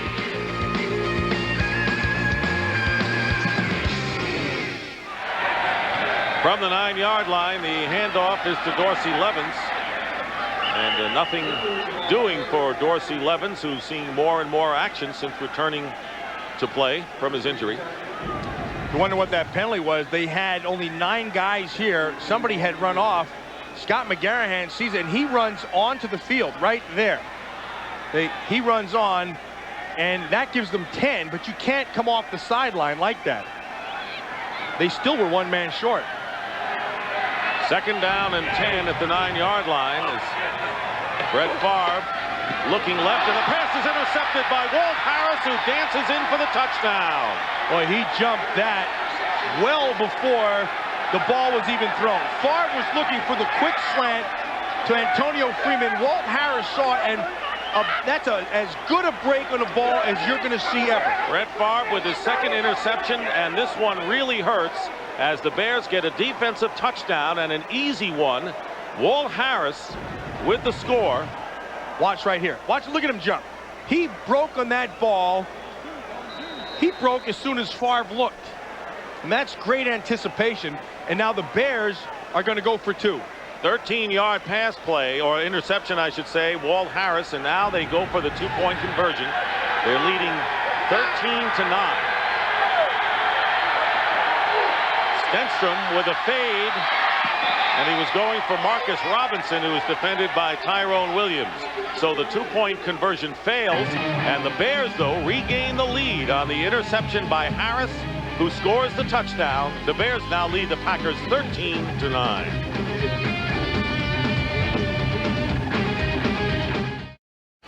Walt Harris with his first NFL touchdown and his 2nd interception in as many weeks.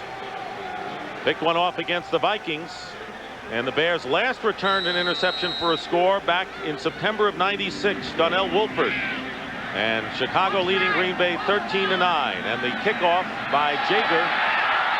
And here is Roel Preston on the return. There's another penalty marker down, and Preston going out of bounds at the 33-yard line. Flag is down upfield at the 35. Brett Favre now has thrown 21 interceptions this season. 2 in this game. Offsides called against the Bears. Offside. Kicking team. Penalty declined. 1st down, Green Bay. Well, tonight, after an all-new World's Funniest, celebrate Christmas Simpson style. Then the holidays come alive on an all-new That 70s Show, followed by guest stars Ed Asner and Lily Tomlin on an all-new Christmas episode of The X-Files. It all starts tonight at 7, 6 Central, right here on Fox. Packers decline the penalty, and you can see the glum look on the faces of the fans in their Packer Christmas hats. 1st down at the 33-yard line. Uh-oh, Santa's not real pleased. Anytime a Santa drops his beard, that's not a good sign. Slippage of the beard. Here's the pass out to Freeman, and Antonio Freeman picks up about 5 on 1st down. Silent Lambeau Field right now, and this is a big rivalry regardless of the team's records. Bears coming in with a 5-game losing streak at 3-10. But this rivalry is the oldest in NFL history. 2nd down and 5 from the Packer 38. Russell Copeland is in at wide receiver, but the handoff goes to Levens. And Levens gets the 1st down, it appears. Should move the chains. 1st down. Surprised they haven't run the ball more than they have today. Just tried to keep on pounding it. Packers need a victory and some help if they are to earn a playoff berth this afternoon. 1st down on the 44-yard line. Favre looking to throw on play action, and the pass throw behind Freeman. Flag down. And let's see if there's an interference call. Walt Harris had the coverage of Antonio Freeman, and it appears to be against Chicago. Freeman again working down. Harris didn't get his hands on him very much, but that's what they're going to call right at the end. Was that hand that the official saw his hand on the shoulder and given a pull. And personally, to me, that's not even incidental. You would say, I mean, right? you gotta let him play out there. Harris, who just moments ago returned an interception 13 yards for a Bear touchdown, called for 1 there. So a 1st down for the Packers. There at the 49-yard line. The pitch is to Levens. Dorsey Levens going outside, and Minter does a good job of catching up with him and picking up 2 yards on the play. Well, let's focus in on the NFC playoff picture right now. The Vikings, Falcons, and Cowboys lead their respective divisions. The 49ers are in the playoffs. Packers trying to get there today, but these would be the wild card teams and contenders. The Niners, the Packers, and the Cardinals, Bucks, and Saints fighting for the 3rd and final wild card berth. And still alive, several other teams. 2nd down and 8. And Favre completes it to Derek Mays, and that should be enough for the 1st down inside the Bear 40-yard line. Terry Cousin was defending. Favre threw that ball before Mays ever broke. And that's one of those timing that you work every day at practice from the beginning of training camp out. Favre sees him, knows where he's going to be, just steps and throws. Right before that, before he ever made the break, that ball was in the air. The Packers short on receivers. Robert Brooks out with the hamstring pull. Bill Schrader out for the year. 2-to-1 ratio, pass to throw. And there's Levens on a running play, and now you see why. Dorsey Levens thrown for the loss by Brian Robinson, the defensive end, who's a former St. Louis Ram. It was a nice job by Robinson. He made the tackle. He made Rivera miss and still ducked down inside. He comes down, he gets a hand. That ball almost flopped out of there. He tried to strip it. Ooh, it did come out. One thing in this league, when there's a loose ball, boy, there's going to be a lot of people diving for it. Brian Robinson in his 3rd season, starting at defensive end. 2nd down, 13. After the loss on the play, Favre has some time, and the pass nearly picked off by Marlon Forbes, the nickel back. So that was not a good throw, although it was a zinger by Brett Favre. These Bears have not stopped the coverage, and they covered the heck out of them in the 1st half, and they're doing it again here in the 2nd half. Forbes can make that because he had help on top of him. So he can be a little bit more aggressive on the underneath side. There's a safety sitting right on top of him. 3rd down passing for Favre, 4 of 6. Twice he has gotten the 1st down. He needs 13 yards on this play. And Favre's pass, and the pass is caught by Derek Mays. Juggled it for the moment, but hung on before he went out of bounds. The Bears are signaling over at the sideline that he didn't have control as he went out of bounds. So see what Holmgren is saying, and he's right. Mays, it's where the ball is. Watch Mays. He puts the ball out forward to go past the 1st down mark. Watch, there's the catch. He has it. Now watch him.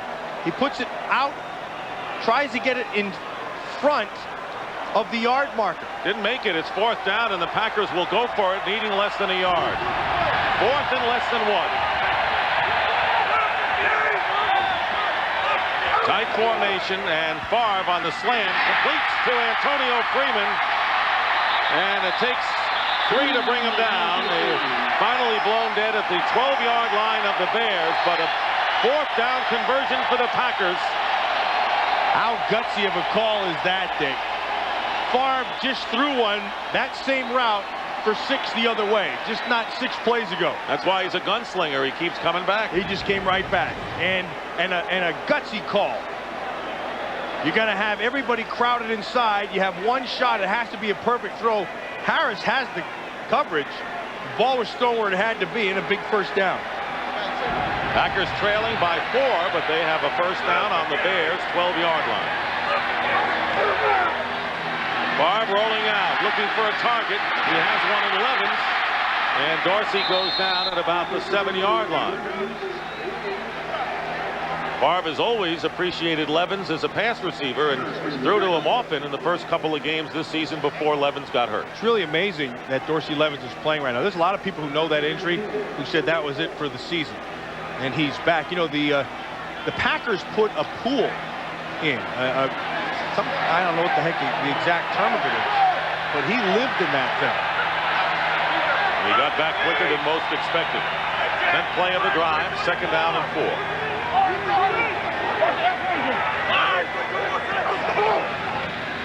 Barb drills it. Freeman, the intended receiver, but it just zinged by him, and that will bring up 3rd down and 4. Throwing bullets out there. Boy, he really is. And trying to get back inside. Oh boy, that should have been 6, but that was far. That's a far. I mean, that, you know, he had Parrish, the safety, coming in. He knew he had to beat Parrish to the ball, to the receiver, and the ball was thrown right where it had to be. Should have been 6, but he didn't catch it. Got to make that play. 3rd down and 4. 3 receivers flanked out. The ball is at the 6. And Levens goes in motion, and there is the pass to the end zone, and it's caught. Touchdown, Mark Shimura. Oh, reliable for Brett Favre. Well, he knew we wanted to go right away. He had Shimura out there on Hilliard, and he's thinking that that is a mismatch. Remember, right before the half, he tried to throw it out to Shimura on a tremendous throw. Shimura couldn't quite hold on to it. This one, however, he does. Working outside, a big target, throw it up high, let him be physical, make the catch. As a defender, you're looking at the receiver, and you're going to go up when he goes up. Ryan Longwell with the extra point. It's good, and the Packers have regained the lead. And Mark Shimura, who has caught 4 touchdown passes this year, 3 of them in the last 2 weeks. Packers by 3.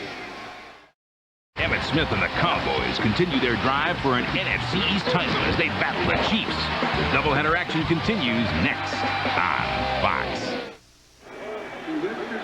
16-13, the Packers lead the Bears with 5:31 remaining in the 3rd quarter. An 11-play drive capped by Favre's touchdown pass to Mark Shimura. Brett Favre 6 of 8 in that drive, including a 4th and 1 pass to Antonio Freeman. Ryan Longwell kicking off. Lynn Milburn returning for Chicago. Milburn carries it out close to the 30-yard line, and that's where the Bears will go to work. 5:21 to go, but the Bears are giving the Packers all they can handle in what has now become a seesaw game at Lambeau. Fox NFL Sunday is brought to you by Southwest Airlines, proud sponsor of the NFL and official airline of the Super Bowl. By Interstate Batteries, the official battery of the family car. By Walmart, always low prices, always. And by Taco Bell.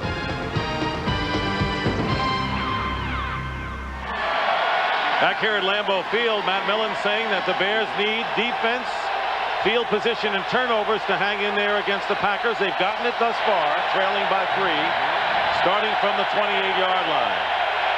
Steve Stenstrom in his 5th start at quarterback, and his pass caught by Robert Chansey, who's making his first appearance as a fullback for the Bears today. Right now, James Brown and an NFL update. JB? Hey, Dick and Matt, taking a look at Chandler here being hit by Keith Mitchell.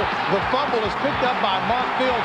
He takes it in for the 2nd defensive score for Saints today. 17-14 Atlanta. That in the 3rd. Back to Dick and Matt. All right, thank you very much, JB. And, of course, that game has an effect on the Packers' efforts to get into the playoffs today.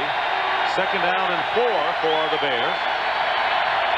Leroy Butler down here. He's getting some nose trouble. And the pitch goes to Edgar Bennett, and Butler gets right in there in a hurry, and there'll be a loss of a couple on the play. 7 yards, actually, and that will bring up 3rd down. Yeah, when I say about nose trouble, that's no trouble for the Packers, because what Leroy Butler has, see him out here, is excellent instincts. And Fritz Shermer, their defensive coordinator, knows that. So he's going to keep him at the line of scrimmage as much as he can. When you have Leroy Butler, you have a playmaker. And when you have him at the line of scrimmage, you increase your ability to make plays twofold, probably threefold. 3rd down and 11. Here comes again. And Stenstrom's pass, and a collision going on, and it's Ingram who is over there on the side, well short of the 1st down. Great coverage by Tyrone Williams. We've not said his name very much at all. Let's see whether they rule Ingram made the catch or not. The officials are conferring, and now they say incomplete. The field judge coming in, so it is an incompleted pass. And Bears would have punted in any event. He goes up. Now, the officials, Boris Cheek is the field judge over there, and he's saying that the hit did not take him out of bounds, or if he would have come down, he would have come down out of bounds anyway. It's a moot point since they were 8 yards shy of the first down. So Mike Horan wants a timeout.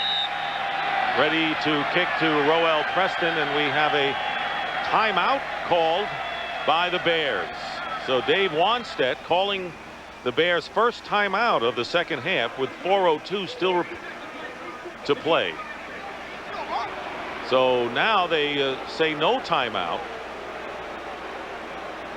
The initial signal was timeout Chicago.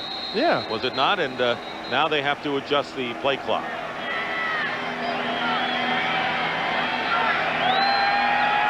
Mike Holmgren in the shade with sunglasses. Dave Wanstead in the sun does not have any. Figure that one out. What does that mean? That means something. Horan kicking, and Roel Preston gets by one defender, Frankie Smith, and Preston tackled at the 29-yard line. A 50-yard kick by Horan. And with 3:49 remaining in the third quarter, the Packers will get the ball back and leading the Bears by 3. Green Bay Packers leading 16-13. The Packers are in the shade. Bears are in the sun. Here's the culprit right here. See, he has those photo gray lenses. That's what it is. That's not a conscious effort on his part. Inquiring minds wonder about it. Still puzzled. First down at the 29. Favre will run out of bounds after picking up about 5. Chased there by Brian Robinson. Mike McCaskey, the president of the Bears, has not had any public comment regarding the future of Dave Wanstead, who will be suffering his 3rd losing year. But how a team performs down the stretch is always something that has to be in the mix. And the Bears have played hard all year. They've lost their quarterback Eric Kramer. Enos, their running back, have lost 5 in a row. But a good performance here wouldn't hurt for Dave Wanstead, but it could be a long haul for him. Here is a play-action pass, and it's Derek Holmes, the running back, up the middle, and he brings it out to the first down of the 43-yard line, where Barry Minter makes the stop. 13 yards for Green Bay. Still cannot throw the ball down the field. Favre wants to. I mean, he wants to go hard down the field, but there's nothing there. Now, this is just good patience by Favre to find his checkoff in Holmes underneath, and he easily picks up the first down. Brett Favre has distributed the ball this way today. 9 completions to his wide receivers, and he is shorthanded in that department. Here's the pitch to Derek Holmes, looking to cut inside, but nothing doing, and no gain on the play. That was Ricardo McDonald, number 54, for the Bears. I think this Bear defensive front has handled this running game pretty well. They've not really given up. Heck, they're under 50 yards rushing. 8 rushes, 4 yards for Holmes. Who's really been playing well. Has a couple of 100-yard things under his belt. But this front, those 4 down linemen, those 3 backers have been playing the run pretty strong. Holding the pack to 43 total yards rushing. Second down and 9. Deep pass downfield, and it's intended for Mays. And Terry Cousin defending on the field on the play. Now Cousin been in there since Tom Carter, who went out in week 4 with a broken collarbone. Cousin did not start the season in the defensive backfield for Chicago. He's not going to let him get beat deep. That's a speed route with a non-speed guy. Eric Mays isn't going to run by very many guys. Favre thought he'd take a chance down the field. Cousin just giving a cushion turn and run. That's kind of almost a give up. Bill Schrader, who may have the best speed of the wide receivers, out for the year with a broken collarbone. That's Russell Copeland, signed this week. Brian Manning brought up from the practice squad. There is Brooks. Ailing again. Third down and 9 at the 44-yard line. Favre with a tough pass across the field. The catch is made by Mays, and it should be another first down for the Bears. That was a gutty play by Brett Favre on a long pass. That was a good job by Mays of making that catch. He's not a speed guy, but he's got excellent hands. and he's got a big body. Watch the concentration. Just take the nesty plunge right into the sideline. And it's tough to throw those outs. And Favre does it as well as anyone. It doesn't get any better than that. Packers with a first down on the Bears 46.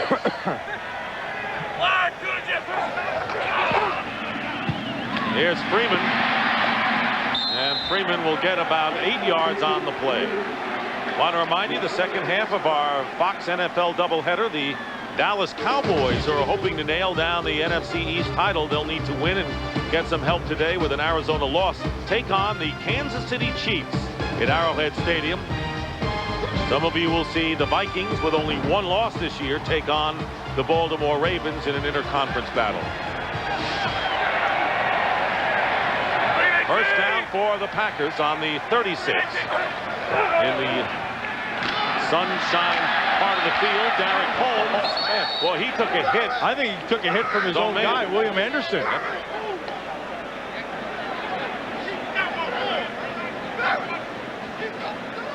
William Henderson, watch, he's going to go out to the outside. Here's his lead block right there, Henderson.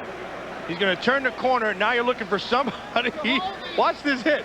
Henderson hits him with his shoulder. He's trying to block outside, but I think that the biggest hit of the day so far that I've seen was an inadvertent shoulder by his fullback. Holmes goes out. Dorsey Levens comes into the game. 2nd and 9. Time running out in the third quarter.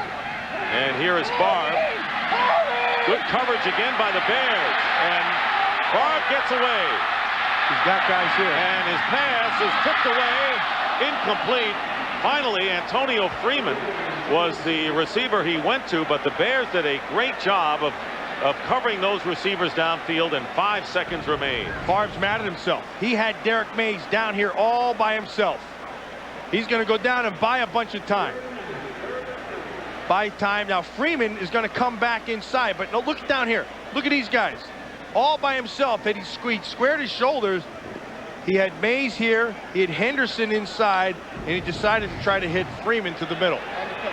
Sean Lee very nearly got too far. So 5 seconds to go in the quarter. 3rd and 9. And Favre sings it. And let's see if it's picked off or caught. Freeman makes the catch. Freeman makes the catch at the 12. Terry Cousin gambling for the interception, and it backfired, and Freeman makes the play as time runs out, and that is the end of the third quarter with a score. Packers 16 and the Bears 13. Fox NFL Sunday will continue after a word from your local Fox station.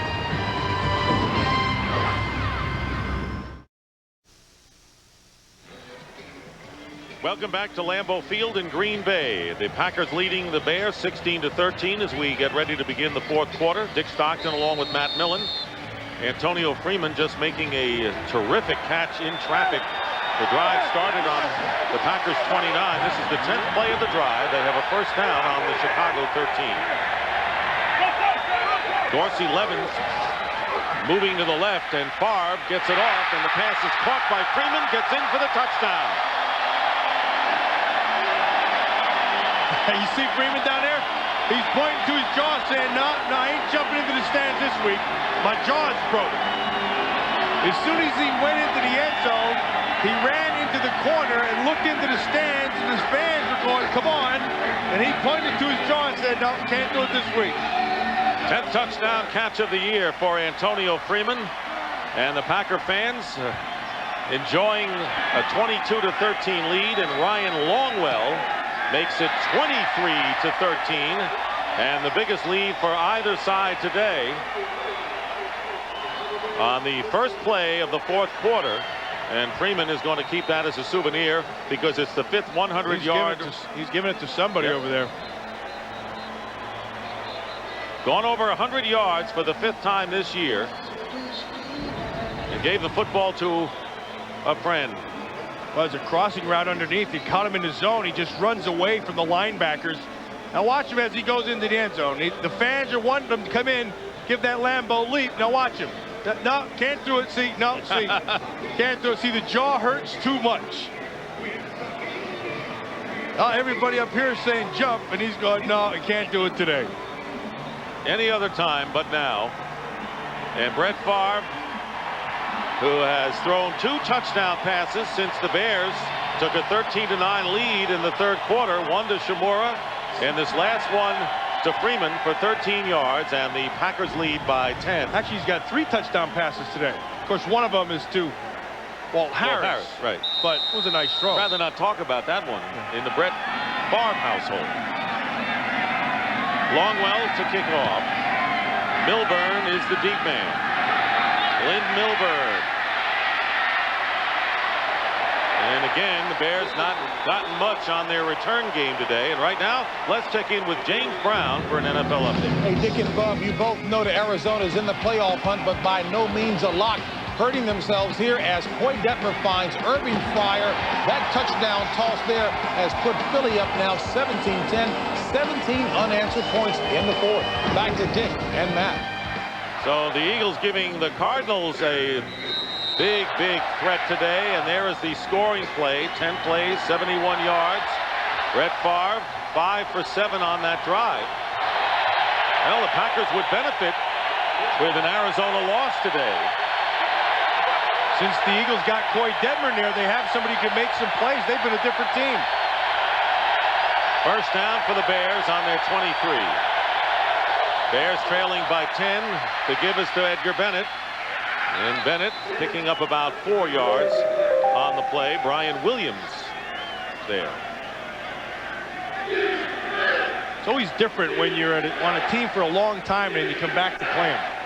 I was with the Raiders there for 10 years, and the first time I played them, it was a weird experience because it was all your buddies. Did you play them in Oakland? I played them in San Francisco. And, you know, and it was hard to really take any good cheap shots against your friends. Yeah. Second down and 6. Stenstrom completes to Conway and a first down at the 38-yard line. Again, the story with the Packers, they need to win today.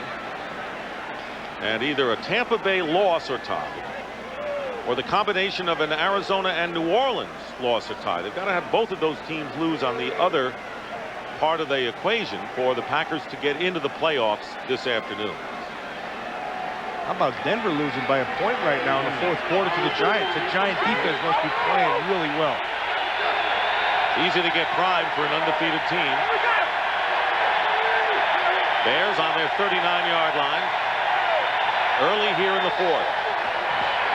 Stenstrom swings it out to Bennett. And Edgar Bennett, extending himself, is about 4 yards shy of the first down. George Kuntz was out there on the cover. Defensively, the Green Bay Packers have done an excellent job. I mean, here we are at 13 minutes to go. They're at about 130 yards of total offense for the Chicago Bears. Now, that's either great defense or really horrible offense. And the one thing that the Bears haven't been able to do is they've had 2 opportunities to Conway down the field where the ball was thrown well, and he hasn't been able to come up with a catch. 69 yards for 10 completions is not very impressive. Hand off to Bennett. Edgar Bennett charging for the first down, very close to the sticks, about a yard off midfield. Reggie White was in on the play. His name hasn't been called much this afternoon. Yeah, it's been kind of quiet over there. He's playing against old Big Cat Williams. Cat, one of the biggest men in the National Football League. Noticing, and James Williams doesn't bend real well through his hips and knees, and as you get older, you lose even more of that. And notice watching him on tape, he's going to really have to work at bending this offseason. A good job keeping Reggie White away from it as they measure for the first down. White coming in leading with 15 sacks in the league, and there you see short by inches. Well, what Reggie has turned into now, when Reggie was young, he had great power and speed that was remarkable, really. He could turn the corner like a little guy. Now he can't turn that corner like he did. He's more of a power rusher. And against a guy like Big Cat Williams, who's a big man, it's hard to throw that 350 pounds around. Third down and inches for the Bears. And the quarterback sneak. And he may get it. He didn't really need much.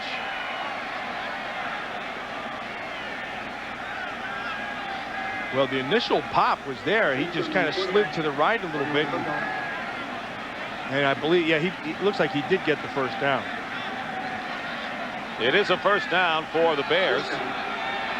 With 3 minutes gone by here in this fourth quarter, the Bears, who scored first and stunned the Packers, led 7-0. Big disparity in first downs in this game. Really, the Bears have not done much offensively. Now they took Reggie White and they moved him inside. Package right over the nose, double reduce. They're going to take, watch this matchup right in here. Stenstrom getting rid of it in a hurry, and Ingram with a very tough catch thrown behind him, but he managed to hold on and pick up about 3 yards on the play. I like that. That's smart football by Fritz Shermer. So what he's going to do, he's going to try to take this guy and cover up the guards. Then he's going to take Reggie White and try to go one way or the other and then bring a blitzer. You're so concerned with Reggie, somebody's going to come free. In this instance, it's Pat Terrell. Smart. In fact, I watched that on tape just this morning. You just got done talking about how tough it was against Big Cat Williams, and then he moved him in the middle. So it's 2nd down and 7 for Chicago. 3 wide receivers for Stenstrom. Under pressure now, and he dumps it off to Bennett. And Bennett still on his feet. Edgar Bennett very close to another first down. Darren Sharper finally puts the seal on him, but great 2nd and 3rd effort by the former Packer. Nice job by Stenstrom right at the start, because Bill Lyon, 98, does an excellent job, but he's able to take that, just a little bit of movement, and then watch Edgar Bennett. Makes 1 guy miss, makes 2 guys miss, 3 guys miss, 4 guys miss, and then he's finally down. So we have another 3rd and short, 3rd and 1. Ty Halleck and Edgar Bennett in the eye.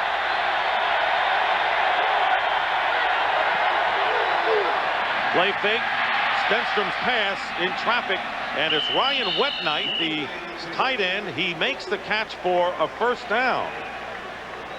2 defenders on Wetnight, and Bernardo Harris on the play. Now this is pretty dangerous call, because they're going to block down, and they're going to leave Reggie White be taken on by Edgar Bennett. And yeah, he gets run over, but not before he gives Stenstrom enough time to get rid of that ball. I don't understand that a lot of times. They'll block down and they'll expect the running back to take on a guy like Reggie White, who incidentally has come out of the game being replaced by Keith McKenzie. 9th play of the drive. Robert Chansey, number 38, has moved in at fullback. Ball at the 37, and Stenstrom getting some time, and the pass, tough one to make. 2 defenders crossing in front of Curtis Conway, and Stenstrom may have been fortunate there. That ball wasn't intercepted. That was a good job by Sharper, who got his jam and forced it upfield. And what he wants to do is he wants to force him to go out. Does a nice job. That's a hard throw.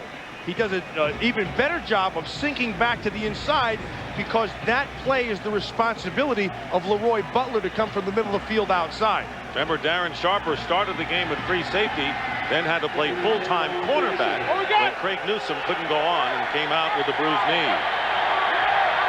2 tight ends, 2nd down and 10. Stenstrom, and that was just off the mark. Conway was his target. Bad throw. Was just going to be a quick outside, and he had something set up to pick up about maybe 4 yards or so, maybe 5 if you have a missed tackle. Instead, you go to 3rd and long, the situation that they didn't want to be in at all today. Well, the Bears have to take advantage of all of their opportunities, and they have one now. So this is an important series for them with 9:23 to go. They're 2 scores away, and they've got to come up with something in this drive if they're to hang in there the rest of the way. And this is the time when your big players make big plays. 11th play of the drive on 3rd and 10. Stenstrom's pass, Conway's got it, and he doesn't go anywhere as he is brought down quickly by Tyrone Williams. Gain of 6 yards, so 4th down coming up for the Bears, and decision time for Dave Wanstead. Doesn't look like there's any decision. You have to go for it here. You haven't moved the ball well at all, and now you have your chance. It's 4th down and about 4, maybe 5, so you go for it. Keeping the same personnel on the field. 4th down and 4.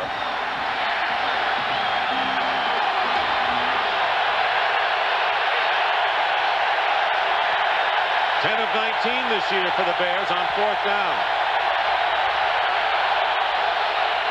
Stenstrom pass batted at the line. Santana Dotson got his hand up, and the Packers will take over on downs, leading by 10 with 8:34 remaining in regulation.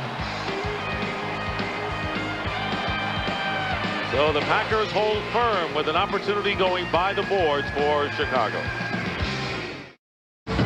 Fox NFL Sunday is brought to you by The Truck, the new Chevy Silverado, Motor Trend Truck of the Year. By Microsoft, where do you want to go today? By Domino's, delivering 1 million smiles a day. And by MCI 5-cent Sundays, pay the least on the day you call the most.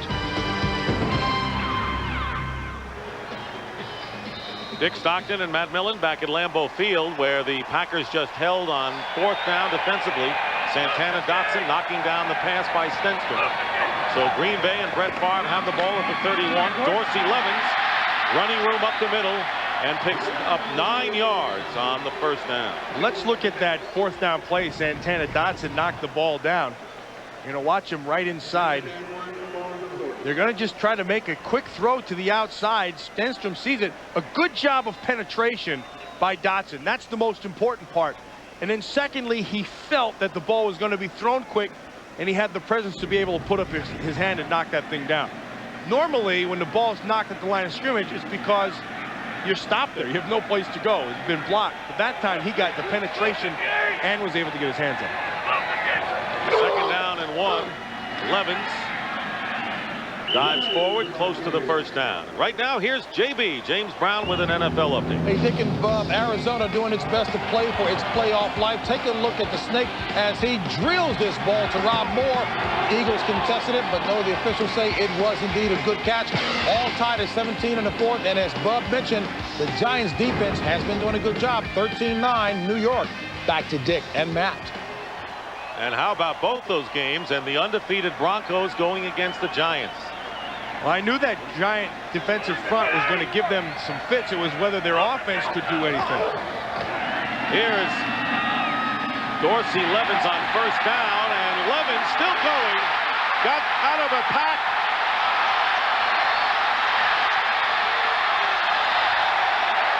What a sensational run by Dorsey Levens, and everything stopped. The Bears thought they had tackled him.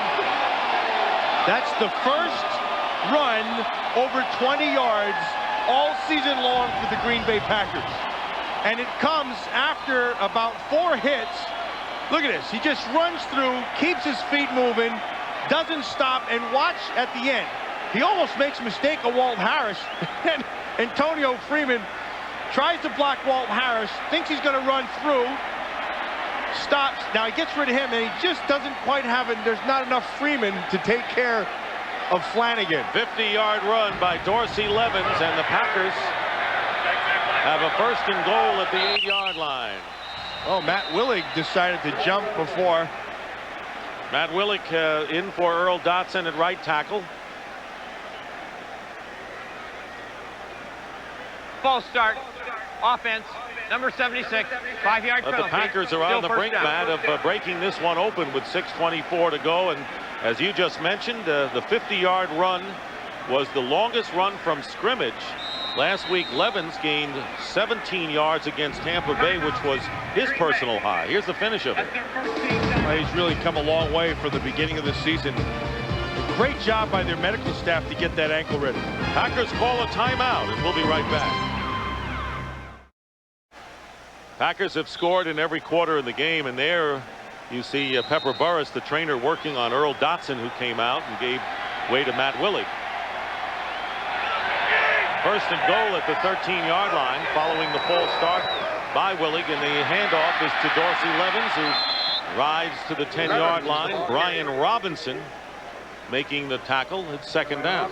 Dick, I told you about that pool that they have. It's not a regular pool. It's a rehabilitation pool. And what it is what Dorsey Levens used the whole time.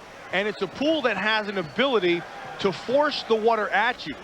And so you go in the tank, and it takes all the pressure off of that ankle or that leg, whatever it is, and it still gives you force to work against.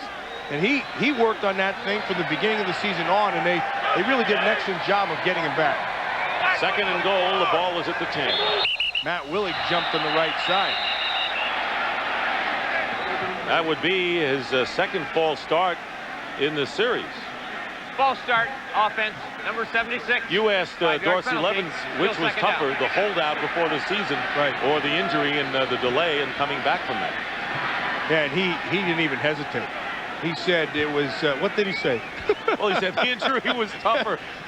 You know, that's right. Getting back you and can tell how watching much I paid attention to that. It was your question. It was just one of those questions you throw at him just to give him something to talk about. You listen, thankfully. Frank Winters will be testing the theory of water displacement in that pool shortly. Stay tuned. And here's Dorsey Levens, and the Levens getting inside the 15. So it'll be third down coming up for the Packers. It is third and goal as the clock continues to run. Less than 5.5 minutes remaining. The Packers leading by 10. And if Arizona loses to Philadelphia and they're tied in the fourth quarter, and New Orleans does not come back against Atlanta, and the Packers hold on to their lead, they will finally get into the playoffs as a wild card team. The Eagles just missed a field goal with around 2 minutes to go. It's still tied up. That's the good news. Bad news is they'd have to be on the road all the way for Green Bay. Third and goal at the 13. Favre with a world of time.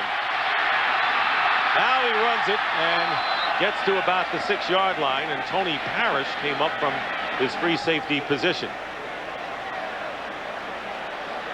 Well, the guy who's been kind to him down here in this red zone today has been Mark Shimura.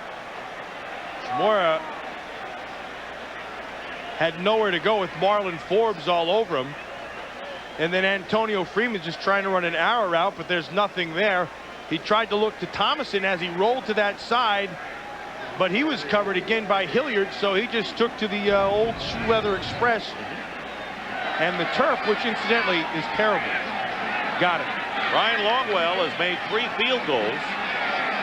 His last one from 40 yards put the Packers in front at halftime. This is a 24-yarder, and this kick is good, and the Packers extend their lead now to 26-13.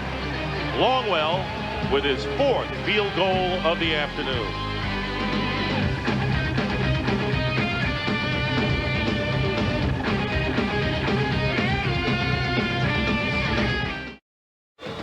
Following our game, the Cowboys and the Chiefs, the second half of the Fox doubleheader today. The Vikings and the Ravens also in action in that game at Kansas City. The Cowboys trying to nail down the NFC East title. They need to win and help. Ryan Longwell's kickoff retrieved by Glenn Milburn. Milburn on the return, and Longwell trying to catch him, and he won't. There are no flags down, and Glenn Milburn will go in for the touchdown. 94 yards on the kickoff return. That's a smart job by Keith Armstrong, their special teams coach, of where they're running it, and also a good job of Milburn to stay on it, because Bill Lyon, remember that 300-pounder I told you about? They're going to double team him. He's not used to playing, and that creates a lane right inside. And then there was the cut. Pat Terrell had his chance to make the play. Once he missed the tackle, Milburn was off and running. His second kickoff return for a touchdown this year. And the Bears lining up for the extra point. Jeff Jager. And the kick is good, so now 3:40 remain, and the Bears find themselves down by 6, 26-20. So it is a one-score game for the Bears, who get some effort from the special teams.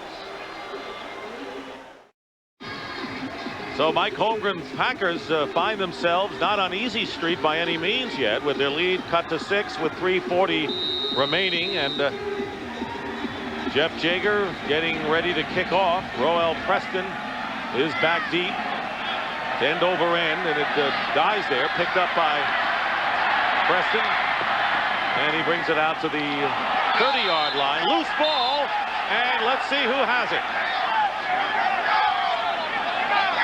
The official closest to the ball looked to the other official. Well, see, the official right there on the side was looking at it, 104.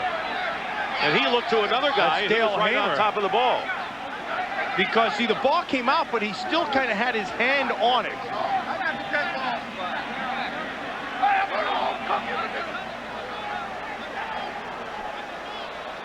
The ball came out. That's Dale Hamer right there, who's standing right on top of the ball. The ball came out, he kind of went backwards, but he had his hand on it, and so they determined whether it had control or not. The player was ruling down by contact. First down. So the Packers retain possession, but a very close call. There's Dave Wanstead, who is still furious over that ruling. Well, because he's watching up on the big board, the big screen. Watch, there's the hit. There he's down, the ball's out. Now the hand came out on it. Oh, that would have been, ooh, I don't know. Yeah, it looked like he might have lost it before he was down. That ball was out. That was a fumble. First down at the 29-yard line. Packers got away with one there. Dorsey Levens gets about a yard on the play. And there's another ball came out, but Hamer had it down. This is Dave Wanstead's reaction to the last one. Bears calling a timeout here. Wanstead had a good point. Bears calling a timeout. There's the ball. Watch, it's going to come out. Right there. That's a fumble. And that's a nice strip. And the ball came out. Tony Parrish stripped the ball, and it was recovered. Dave Wanstead still not too pleased about that. Bears still with 2 timeouts left, and Wanstead's still incensed over that call. Well, just no more fuel for the fire in the instant replay. There's no question that we're going to have instant replay next year. I don't believe it's the place now to just drop it on in the playoffs for just playoff teams, because just think of all the games that happened this season where if they would have had it, the playoff teams might be different. I agree with you. Earl Dotson is back in at right tackle for the Packers. 2nd down and 9. Favre's pass is tipped by Brian Robinson. Incomplete. And it'll be 3rd down coming up. This is a big 3rd down right here. This is a real big 3rd down because they're down by 6. 1 score, and this game is, hey, it's the other way.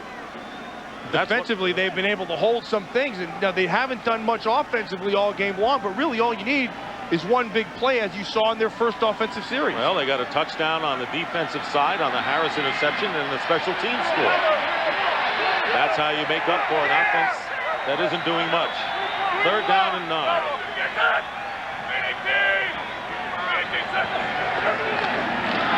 Favre has a pass tipped again at the line. Parrish knocked that thing down. Twice in a row, Brett Favre's passes get batted down at the line of scrimmage. So still plenty of time remaining as Favre comes off. 3 minutes and 12 seconds to go, and Sean Landeta will come in and kick, and Glenn Milburn will go back again. Favre knew what he had. He had man-to-man outside. Oh, boy, Parrish really got up there. They came with a blitz. He wanted to get Antonio Freeman on the out right at the sticks, but Parrish knocked it down. So Landeta to kick it away, and there's Milburn on the return, starting from the 22-yard line. Nowhere to go, and Glenn Milburn couldn't get away. Keith McKenzie making the play, and the Bears will be at the 21. Well, tonight, after an all-new World's Funniest, celebrate Christmas Simpson style. Then the holidays come alive on an all-new That 70s Show, followed by guest stars Ed Asner and Lily Tomlin on an all-new Christmas episode of The X-Files. It all starts tonight at 7, 6 Central, right here on Fox. Steve Stenstrom trying to lead the Bears to victory here. They're down by 6 with 3 minutes to go and 2 timeouts remaining.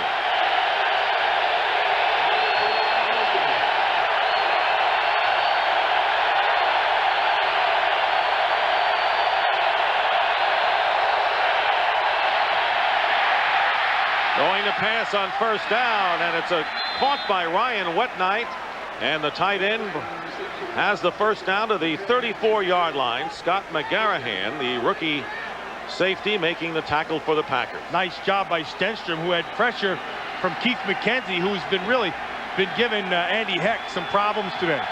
But a good job of stepping up in the pocket just to buy enough time to be able to make that throw. Ball on the Bears 34. Handoff Edgar Bennett. And Bennett to the 39-yard line. Brian Williams on the play, and the clock runs 2:15, getting close to the 2-minute warning. Bears looking to get another play off before the 2-minute warning comes into effect.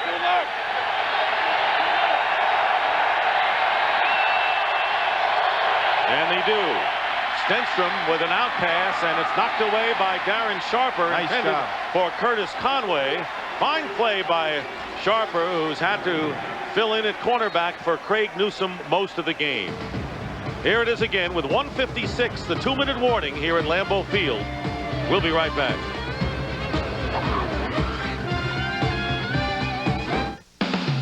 Fox NFL Sunday is brought to you by AC Delco Automotive Parts. AC Delco. If you're not asking for it, you're asking for it. Minute 56 to go in regulation. 3rd down and 5. But this is 2-down territory for the Bears, who have 2 downs to try to make the sticks. Trailing by 6, 26-20.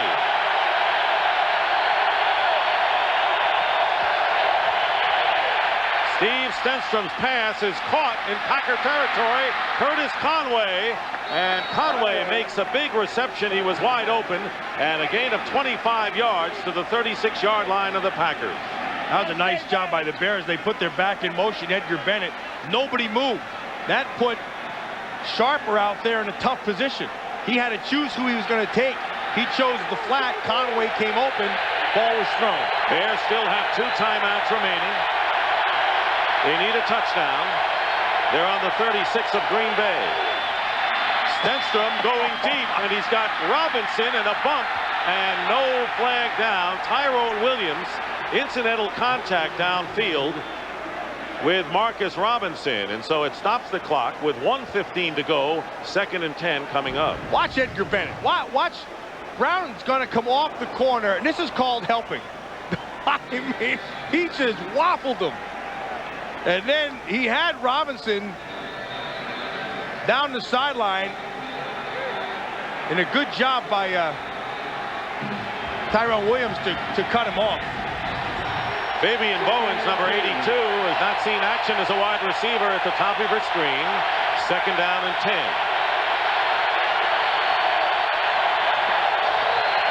Stenstrom with a quarterback draw, unless it was a missed play, and he gets the 1st down to the 25. Dick, if that's a bad play, they should put that in. Right. Again, they went with motion. This time, the linebackers moved over. Stenstrom's not getting up. See, that's a smart move by the Bears. Because he wasn't getting up, they took their timeout. If they have to take an injury time, he has to go out for a play. Right. That looked like a quarterback draw to me. He stayed up, and Cooks hit him right in the gut. By the way, Jim Miller is the backup quarterback, and Moses Moreno, who suffered a sprained ankle and had started and got hurt, giving Stenstrom his chance again. So the timeout is taken, and they have 1 timeout remaining. And there you see Stenstrom. That's a smart play. He's from Stanford. Now, we won't hold that against him. But what we will hold against the Bears today are 2 wasted opportunities in the first half by Curtis Conway. Both of them were big plays. Both of them, had he just made the catch, would have guaranteed, well, you don't not guaranteed anything, but you'd have been in a great position for at least to have those 6 points that they're down right now. Conway just made a fine play moments ago when he was open, and he's got some time. 1st down at the 25 of Green Bay. 1 timeout left for Chicago.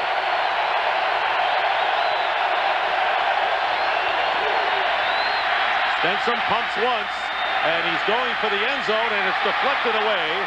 Conway had Pat Terrell and Darren Sharper defending on the play, and the Packers did a pretty good job in blanketing number 80.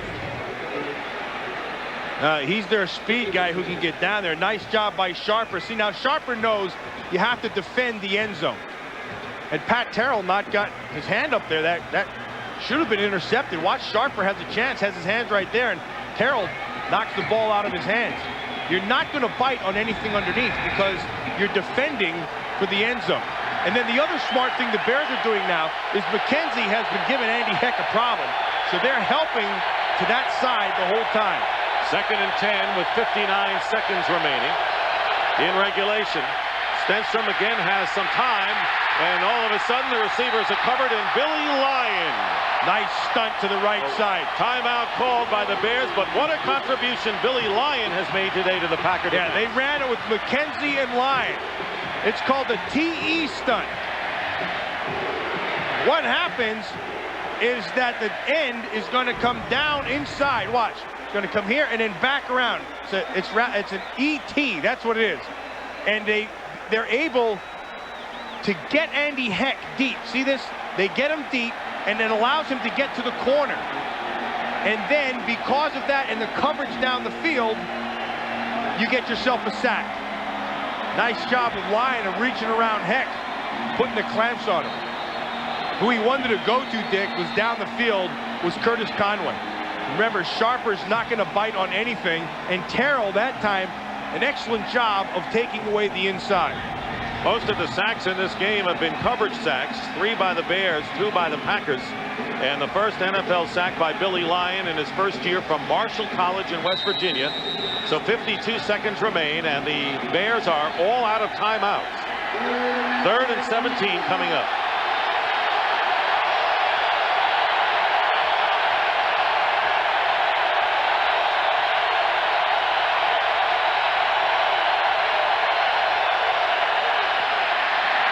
Stenstrom goes down.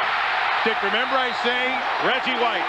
Great players have to make big plays. Late in the game, You can especially. smell it. Reggie White knows when to be put on. He knows when it's showtime, and here he comes. Again, same stunt. This time, it's a TE stunt. Tackle goes out, end comes around. It's big time. Big play time, and of course, that's when he shines. 4th down and 27, and the last chance goes by the Boars as Santana Dotson gets the sack. And you're so right, Matt, because Reggie White laying in the weeds throughout this entire game. He made the big play when he had to with the game on the line. And don't underscore Bill Lyon's sack as well. That was a big sack. It really was. And put Reggie White in that position, and then because of Lyon's sack, you're forced to have to throw the ball further down the field. And Reggie White comes in and makes the play. Nice job of coverage down the field, and then because of Lyon's sack, Reggie makes that, and then this is the last play. Again, it's Santana Dotson because of Lyon's sack and White's sack. His sack is much more possible. 3 sacks on 3 straight plays, and the 71st sack by Reggie White, and that is the reaction of Brett Favre, because it's Favre and his 2 touchdown passes brought the Packers in front in the second half. And Lynn Milburn's kickoff return made it close, but the Packers have held on and have defeated the Chicago Bears 26-20 and have won for the 9th straight time in this storied rivalry. And the Packers now have to look up at the scoreboard to see whether they will get into the playoffs today. The Arizona-Philadelphia game is still tied, and Atlanta leading New Orleans.